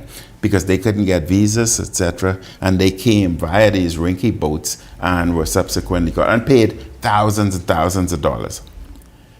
When that program was stopped, as soon as government changed, they subsequently opened and allowed visas to be obtained freely again. Bahamas Air started flying again. Now let's look at it today. Do you see any Haitian vessels coming in? The answer is no. They're all now coming via the airport. So we need to look at ourselves and deal with it appropriately. So all we've done was while Minnis and those were investigating it, individuals were traveling via boats, all right, trying to evade the legal process. The other party came in, allowed the visas to be approved again, and suddenly there are no more boats on the high seas. Everybody are coming in by Bahamas Air. So proper investigation need to be done. But whoever's in government. I agree. And see, I think when individuals are out campaigning, the constituents need to ask them, are you prepared to deal with corruption? Are you prepared? Do you face these questions in Killarney? Because Killarney is the type of constituency where everybody looking for a free bag of grocery, they have questions more like this for the candidate or the member of parliament. Killarney would ask those questions. Killarney, we have individuals of various different spectrum of life, of society, and they would point out things to me, that needs to be addressed, and I would address them as best I possibly can. Why should Killarney vote for you, Doc? I mean, you have been out here. People have taken to heart your story and your experience because it's played out on the national stage. You were basically kicked to the curb by your party, which you say you still are F&M, but you have to do what you have to do. Why should they say, man, there's an F&M candidate, there's a PLP candidate, there's this one, the next one, but we're gonna go with Doc? Killarney knows me. Killarney knows my track record. Killarney knows what I've done. Killarney knows that I am aware of all the issues and the problems they face. You always want, once you're in a situation, you want to get at it right away. Killarney knows that tomorrow I can start work right away. Any other individual, there can be delays, etc., etc. So Killarney knows me very well. They know what I'm confident. If this election is very, very close and both parties, major parties, win an equal amount of seats, but you win Killarney, and you are the deciding factor, where would you go, Doc? Where would you lean? That's a very, very interesting question. I'm going to answer that question very slowly so that the entire Bahamas can hear what I've said. As an independent candidate, I am the most mouthpiece and the representative of the people. The people put me there. And therefore, if there was a tie, I must go back to the people. Because they put me there, I must go back to them and ask them which side should I choose. So you ain't gonna call us out tonight? You ain't gonna tell us? As an independent candidate, I am the voice and the mouthpiece of the people. I am not bound by any political party. And I will do what the people say. If the people say go left, I will go left. If the people say go right, I will go right. But the people will definitely say you must continue to be our mouthpiece and speak on our behalf. And whichever party you go with, if they are doing wrong, whip them. What are your plans, Doc? And as this is the final question as we wrap up, what are your plans between now and Tuesday when the polls open at 8? What do you have planned? You know, the parties have rallies and the rest of it, but Dr. Minnis is his own sort of entity. What are your plans? We still have a lot of homes we would like to visit. We have a very good team. We must continue that process. We're putting a lot of strategies together. We want to know what we're going to do on Tuesday night after we're victorious. We're planning that also. And if there's a 2020, that question has been asked every time we go out campaigning. I don't know, people must see something that I don't see. But that's the number one question. And therefore, we sit down with regularity. What do you do should this happen? And we've all decided that the one thing we will do is go back to the people. Go back to the people. Go back to the people. Dr. Hubert Minnis, going to be re-elected for the 6th time as a candidate, an independent one this time, in the constituency of Killarney. Thank you for stopping by, Dr. Minnis. Of course, I guess we won't speak with you officially before Tuesday. So, But thank you very much. May your efforts be blessed. Thank you very much, and I accept your congratulations on my success. Yeah, that's it right there. That's what he said. Let's confident. That is what Dr. Hubert Alexander Millis is. I could ask you a couple more questions, but you see they've been playing this break thing because I want to know what you think about the rally at the Carnival grounds. But no, that's okay. I won't do that. Doc, thank you so much, sir. Thank you very much. And I would rally myself from here to home. Yes. You ain't going to the Carnival grounds? I'm going home. Beyond the Headlines is back right after this. Stay close.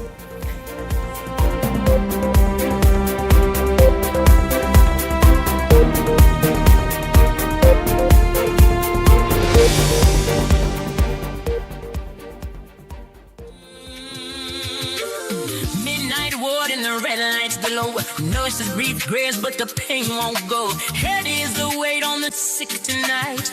Too many souls in a losing fight. Broken jaw waiting, no surgeon in sight. Child in the hallway crying all night. Girl in emergency gasping for breath. No tools in the ward fighting death.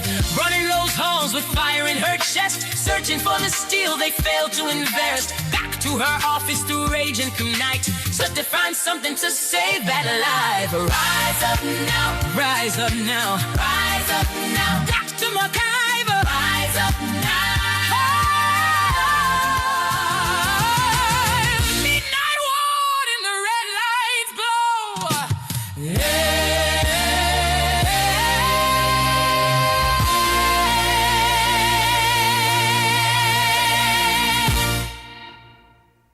Five cars, catch the keys, don't blink, take these. Island Luck is giving away 5 brand new cars. Earn 10 reward points for a chance to enter and win. Enter weekly from Monday 12 a.m. to Sunday 2 p.m. Winners are announced Sundays at 3 p.m. on 103.5 The Beat and Island Luck Socials. 5 cars, 5 weeks. The more you play, the better your chances. Visit islandluck.com for more information. Catch the keys only at Island Luck. Must be 18 and over. Island Luck reminds you that it's only a game, so please game responsibly. The F&M can't agree on anything except attacking everything started by the PLP.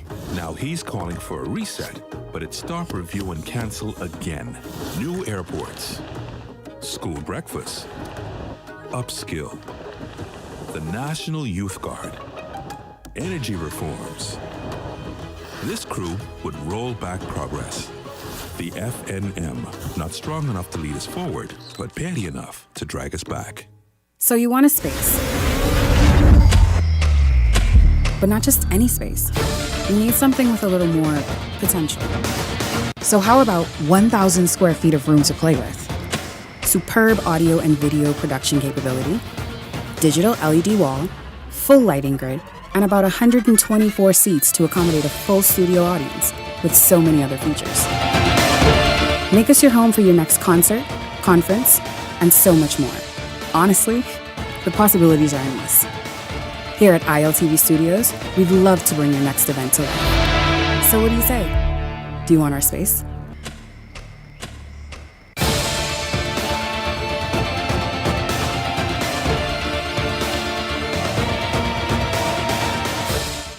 We're expanding opportunities by investing in our people. Opportunities like Upskill Bahamas. We created our first national apprenticeship program. We're promoting Bahamian ownership in tourism. We're supporting Bahamian athletes. Our first National Youth Guard. We're building new roads and airports across the Family Island. The world will keep changing, but so will we. And we're just getting started. Go online to read our blueprint for progress.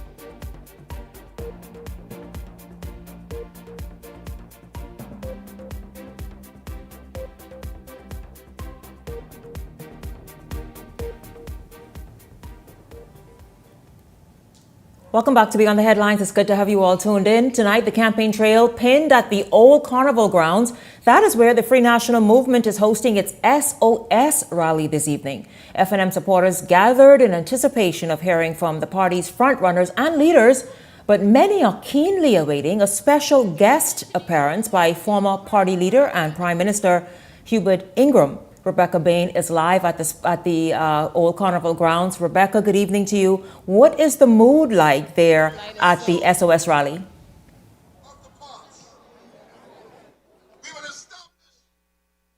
Good evening, Shanika, all the way from the Old Carnival Grounds where the Free National Movement is kicking off their Code Red mass rally here this evening. Earlier when we first came out here, I can tell you that it wasn't as packed as we've seen at the Free National Movement rallies before, but I'm going to ask my camera lady to pan, and she's going to show you how many individuals are out here this evening. We can see party supporters dressed up inside their party's paraphernalia. They're holding flags, they're holding pom-poms, holding signs, showing that they are coming out here to represent their constituency and showing their support behind the candidates. And speaking of the candidates tonight, some of those who will be speaking tonight is already on stage. Godville McDonald for the Nassau Village constituency. We're also going to hear from Heather McDonald for Ingliston, Orinthia Kumalafe for Carmichael, Michael Abarna Ellis for the Killarney constituency. We're also going to hear from Lincoln Deal for Freetown and Jay Philippe for Bain and Grantstown. And also speaking of candidates, I have here with me Ellsworth Johnson,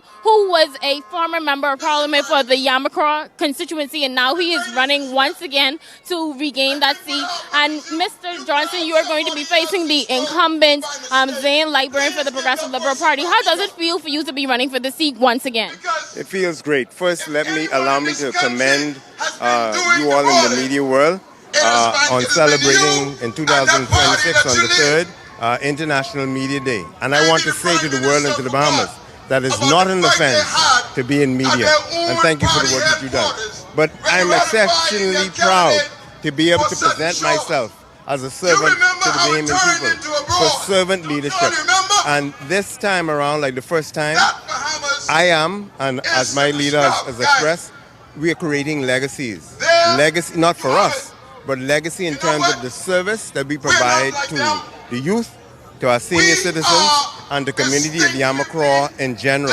We know we've done a strategic analysis of all the parks in the area, and they're totally dilapidated, underserved, and they're not fit for use.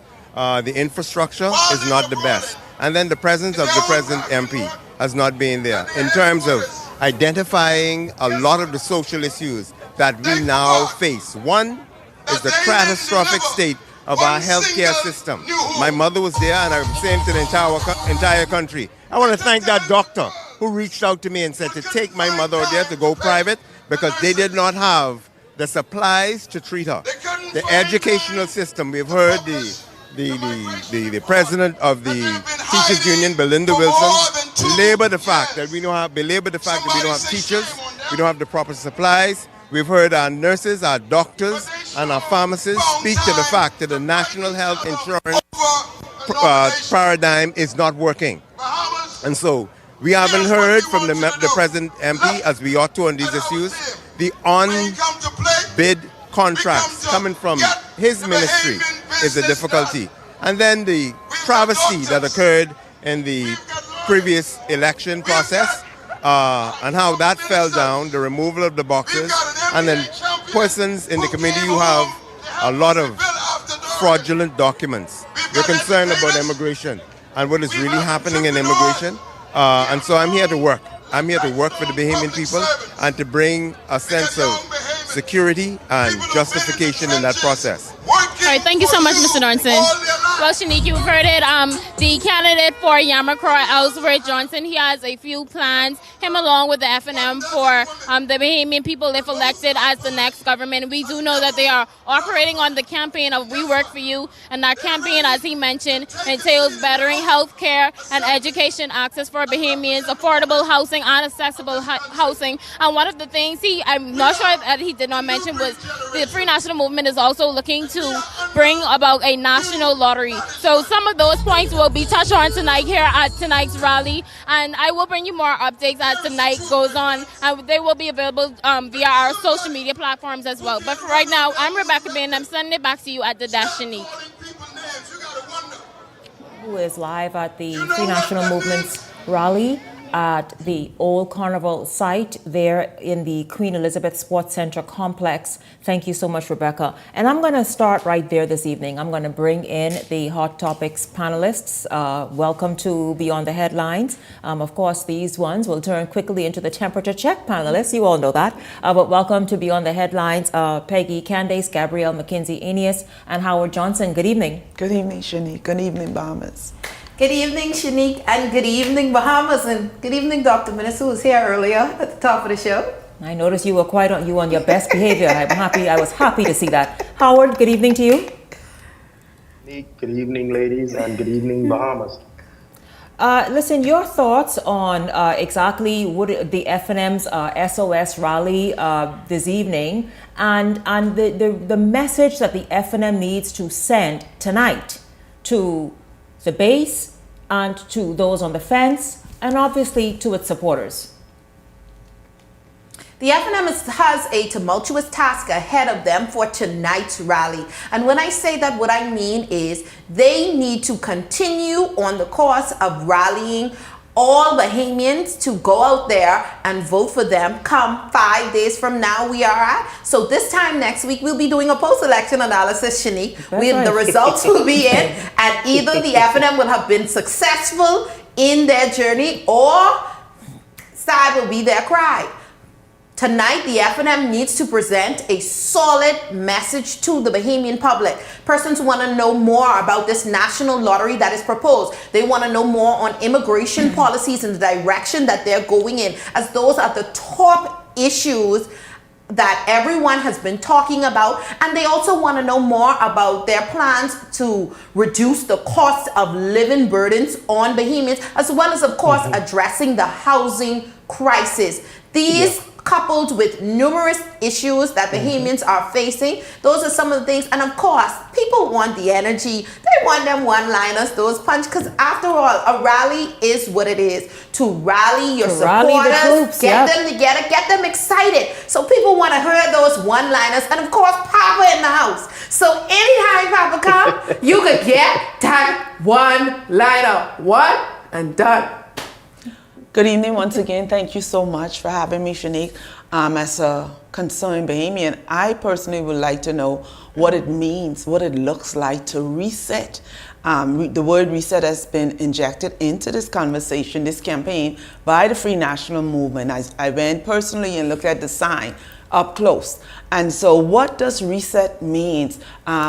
I Googled the word and it talks about stopping. It talks about starting from a certain point or point zero. And so I think it's important for Bahamians and every constituency to be concerned what reset would look like nationally and at a constituency level. And so hopefully we get some information on that and 1 or 2 extra plans. I mean, you can address concerns, but if you don't offer us a comprehensive plan, then what is it? Howard, you want to jump in? I can move on. Yes, Shanique. I think the FNM has used quite a few things in terms of messaging in the last several years. They started out with Unstoppable, we work for you and not the few, and now they're going with Code Red and SOS, which is Save Our Sovereignty. And I believe that at this critical juncture before the next general election, it sounds like a pretty good theme because, you know, the FNM is going to have to, if they're going to prevail at the polls next week, they're going to have to focus on those high-level, hot-button issues and topics that are of grave concern to the Bahamian people at this point. Gabby mentioned some, Ellsworth mentioned some. When we're talking about the economy and the cost of living, we're talking about healthcare, we're talking about crime and safety, we're talking about housing, we're talking about the state of education, and many other things that are foremost front and center in the minds of Bahamians. The FNM has to speak candidly to these things and also propose plans that they can implement from day one to bring relief and to be beneficial to the Bahamian people. And that's noteworthy, Shanique, because the PLP has 27 incumbents, I believe, that are running. Many of them are running because running again, the PLP party believes that they have done their work, that they are visible on the ground, and they are delivering. And so in order to win, the FNM can't compete. They don't have the resources of government. They don't hold the purse strings of the government. And so in order for them to compete, they have to focus attention on these hot topic issues that are of grave concern to the Bahamian people. Well, I'll tell you, one of those incumbents, Howard, that you referred to a moment ago from the governing side is Clay Sweeting in South Eleuthera. There was a rally in Eleuthera last evening. We take a look at that. And also Sinance, who's out front. It's Temperature Check right after the break.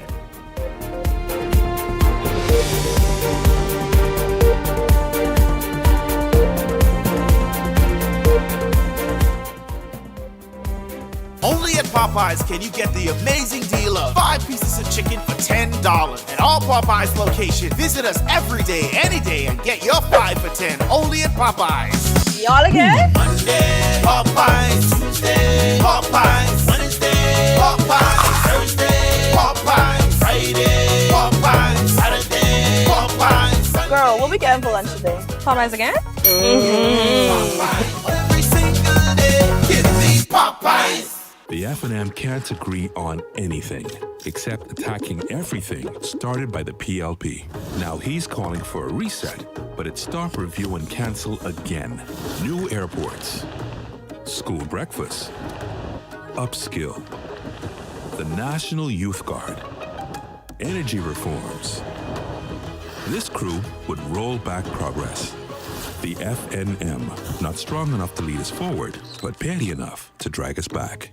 5 cars, catch the keys, don't blink, take these. Island Luck is giving away 5 brand new cars. Earn 10 reward points for a chance to enter and win. Enter weekly from Monday 12 a.m. to Sunday 2 p.m. Winners are announced Sundays at 3 p.m. on 103.5 The Beat and Island Luck Socials. 5 cars, 5 weeks. The more you play, the better your chances. Visit islandluck.com for more information. Catch the keys only at Island Luck. Must be 18 and over. Island Luck reminds you that it's only a game, so please game responsibly. We're expanding opportunities by investing in our people.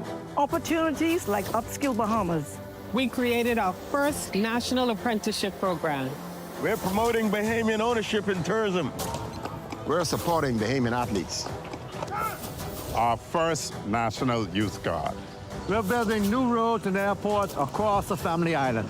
The world will keep changing, but so will we. And we're just getting started. Go online to read our blueprint for progress. So you want a space.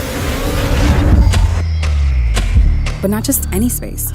You need something with a little more potential. So how about 1,000 square feet of room to play with? Superb audio and video production capability, digital LED wall, full lighting grid, and about 124 seats to accommodate a full studio audience with so many other features. Make us your home for your next concert, conference, and so much more. Honestly, the possibilities are endless. Here at ILTV Studios, we'd love to bring your next event to life. So what do you say? Do you want our space?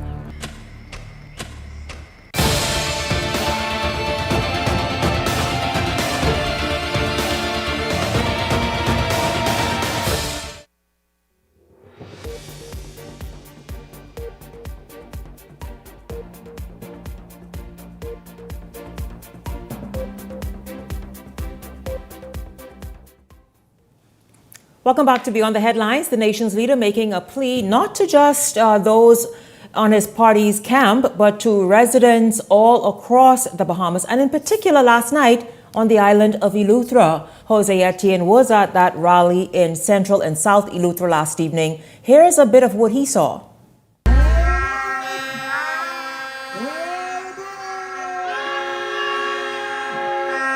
The Longley Newberry Park in central Eleuthera swarmed with dozens of Progressive Liberal Party supporters from both ends of the island.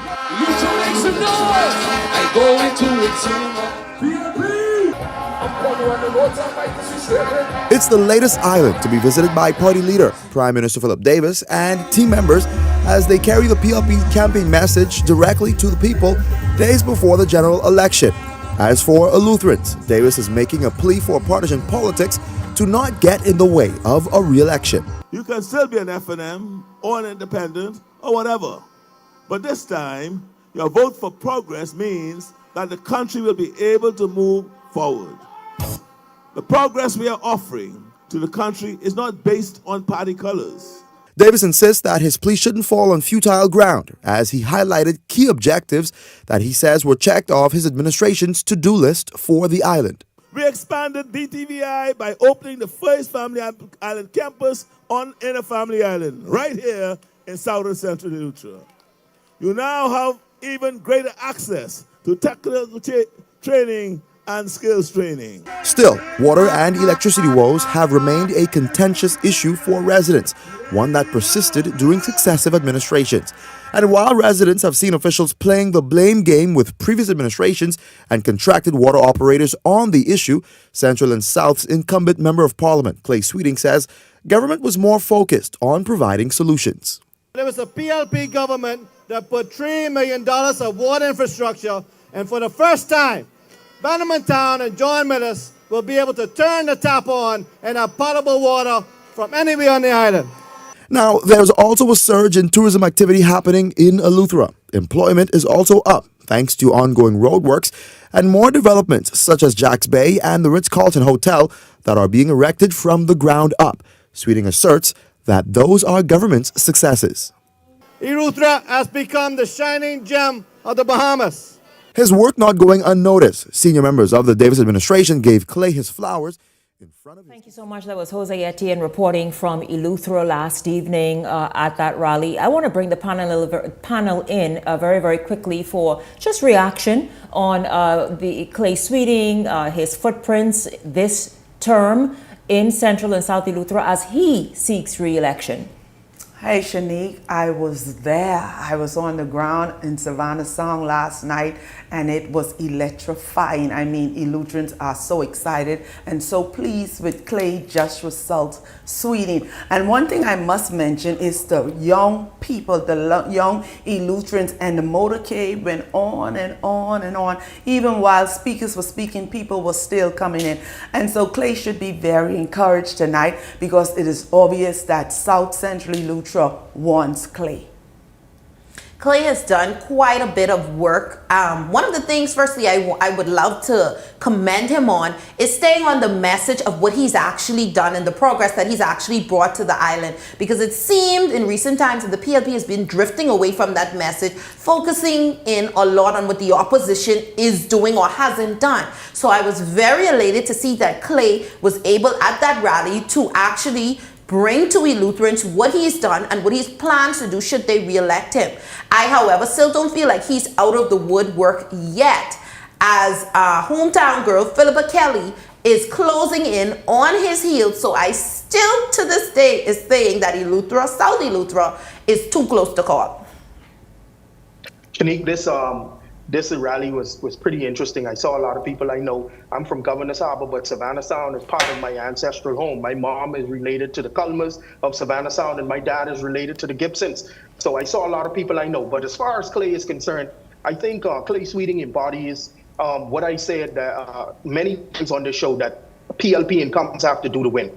They have to be visible and they have to deliver tangible results. And Clay, I believe, has done that over the course of the nearly 5 years that he has been the representative. And having that Minister of Works portfolio has definitely helped tremendously. Now, Shanique, if I were Clay Sweeting and I were trying to be an astute politician, here's what I'd be whispering in Mr. Davis's ear. If the PLP were going to, the PLP is going to win the next general election. Keep me as Minister of Works, but please reroute energy, including utilities, into my portfolio and remove government. Because Eleuthera continues to have woes with electricity and water, as Jose reported. That is going to be a serious problem. That is a serious problem, and it's going to continue to be a serious problem. You can only run from that for so long. And if I would Clay, I would want to have that under my portfolio so I could take care of that myself. I want my finger on that portfolio to bring further relief to my people in those areas. Howard, think about, Eleuthera has been beat very badly with this whole utility upgrade and modernization issue. We all know that. But Howard, that's a heavy lift for anybody to have works and utilities, Howard. Think about that. Think about it. Meanwhile, we all have said it. By the way, so hold on. Let's call South Eleuthera and let's move on. So Central and South, Gabrielle says too close to call. Howard and Peggy? Clay Sweeting.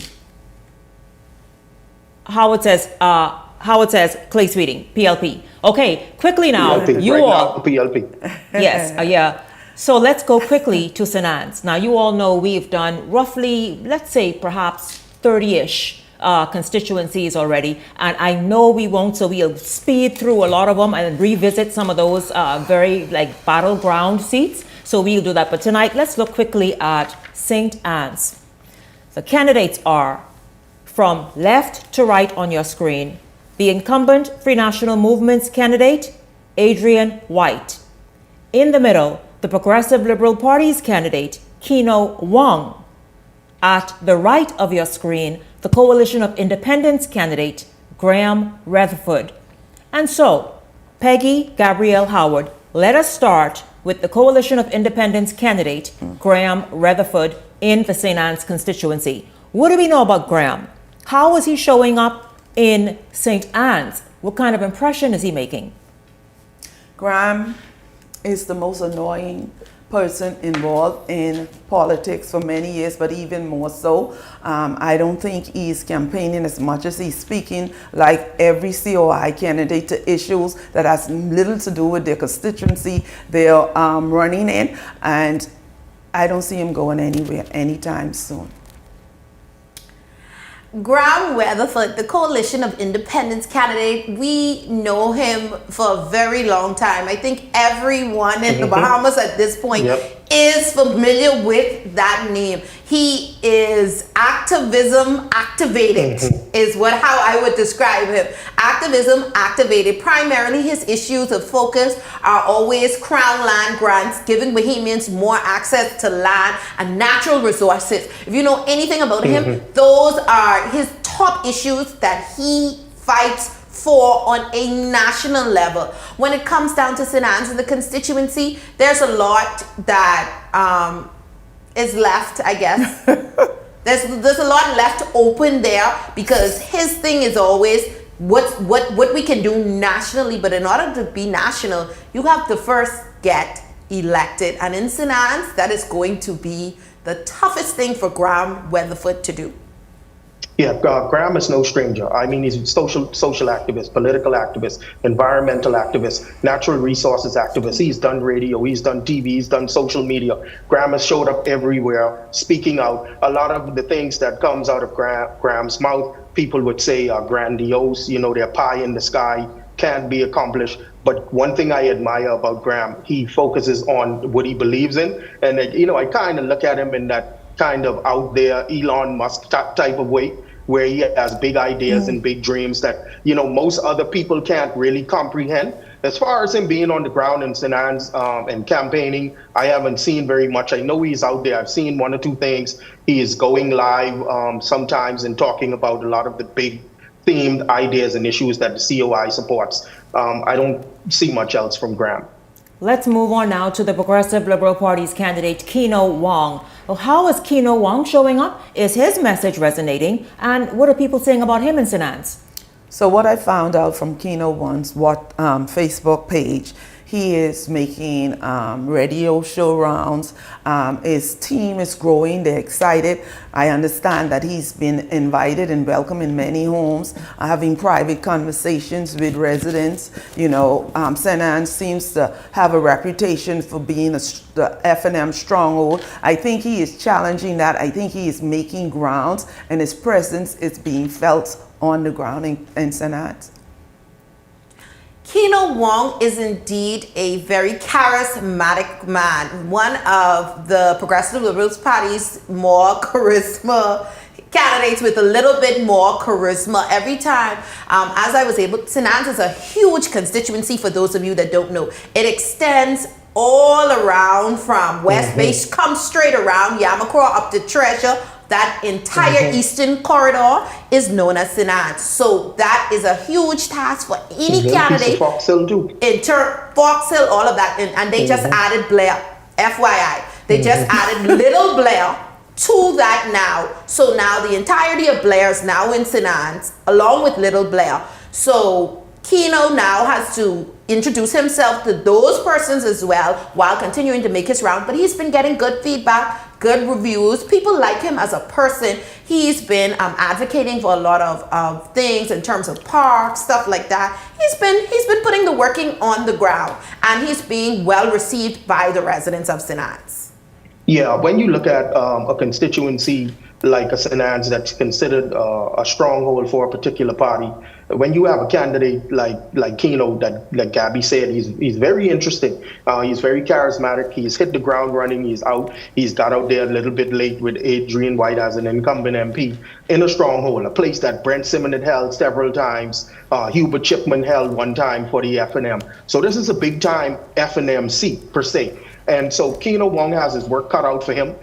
He's not laying down and playing dead. The young man is out there working. He has his people behind him. He's showing up. He's going to churches. He's doing stuff in the community. He's canvassing and he's campaigning. So I think he's making some noise.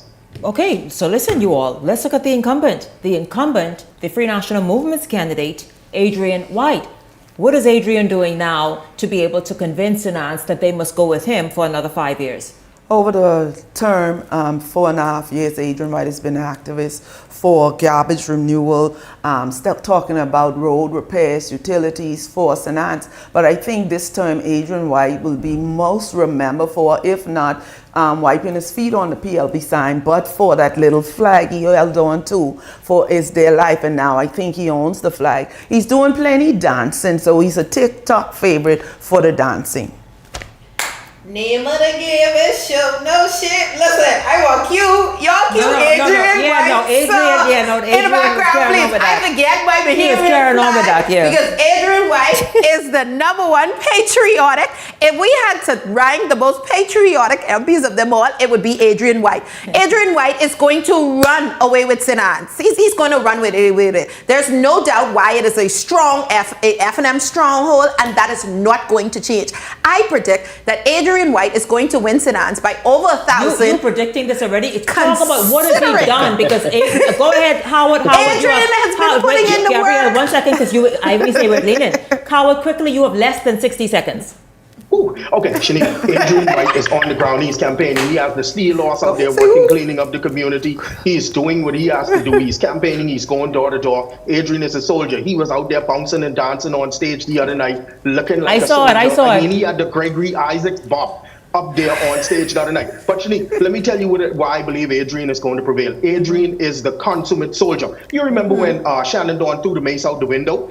Adrian Gibson stood in the gap. He ain't picking no fight, but he ain't ducking no blow. Let me tell you, Adrian got grabbed and thrown out of the House of Assembly. Them fellas ripped Adrian. He at the top of my show every night. Like Clark Kent used to rip open his clothes and fly away as Superman. These fellas do Adrian so bad. They fling Adrian from the House of Assembly door by green light. And Adrian Gibson came back to fight another day. He wasn't scared. They put him in the figure four, the Nelson, the DDT, they body slam Adrian Gibson and Adrian Gibson. Howard, quickly. Howard, that was not 60 seconds. So in one, where's St. Anne's leaning right now? Go, Howard, quick. Okay, Gabrielle? FNM by over 1,000 votes. Peggy. Not by 1,000. Peggy. Over 1,000. It's lead FNM, but he's asking there. Right there. I believe it. Adrian! I need my baby flag. I thank you all so much for tuning in this evening. Of course, thank you to Dr. Minnis, who was here this evening at the top of tonight's show. Dr. Minnis, thank you. Dr. Minnis, of course, the independent candidate for Killarney, stopping by this evening. And of course, these big, loud, Peggy, Gabrielle, Howard. Thank you so much. Thank you. Have a great evening, everybody. Thank you. Have a great evening, everyone. Good night. The Verizon Media Group, home of ILTV, Paramount Systems Limited, Eyewitness News, and Beyond the Headlines.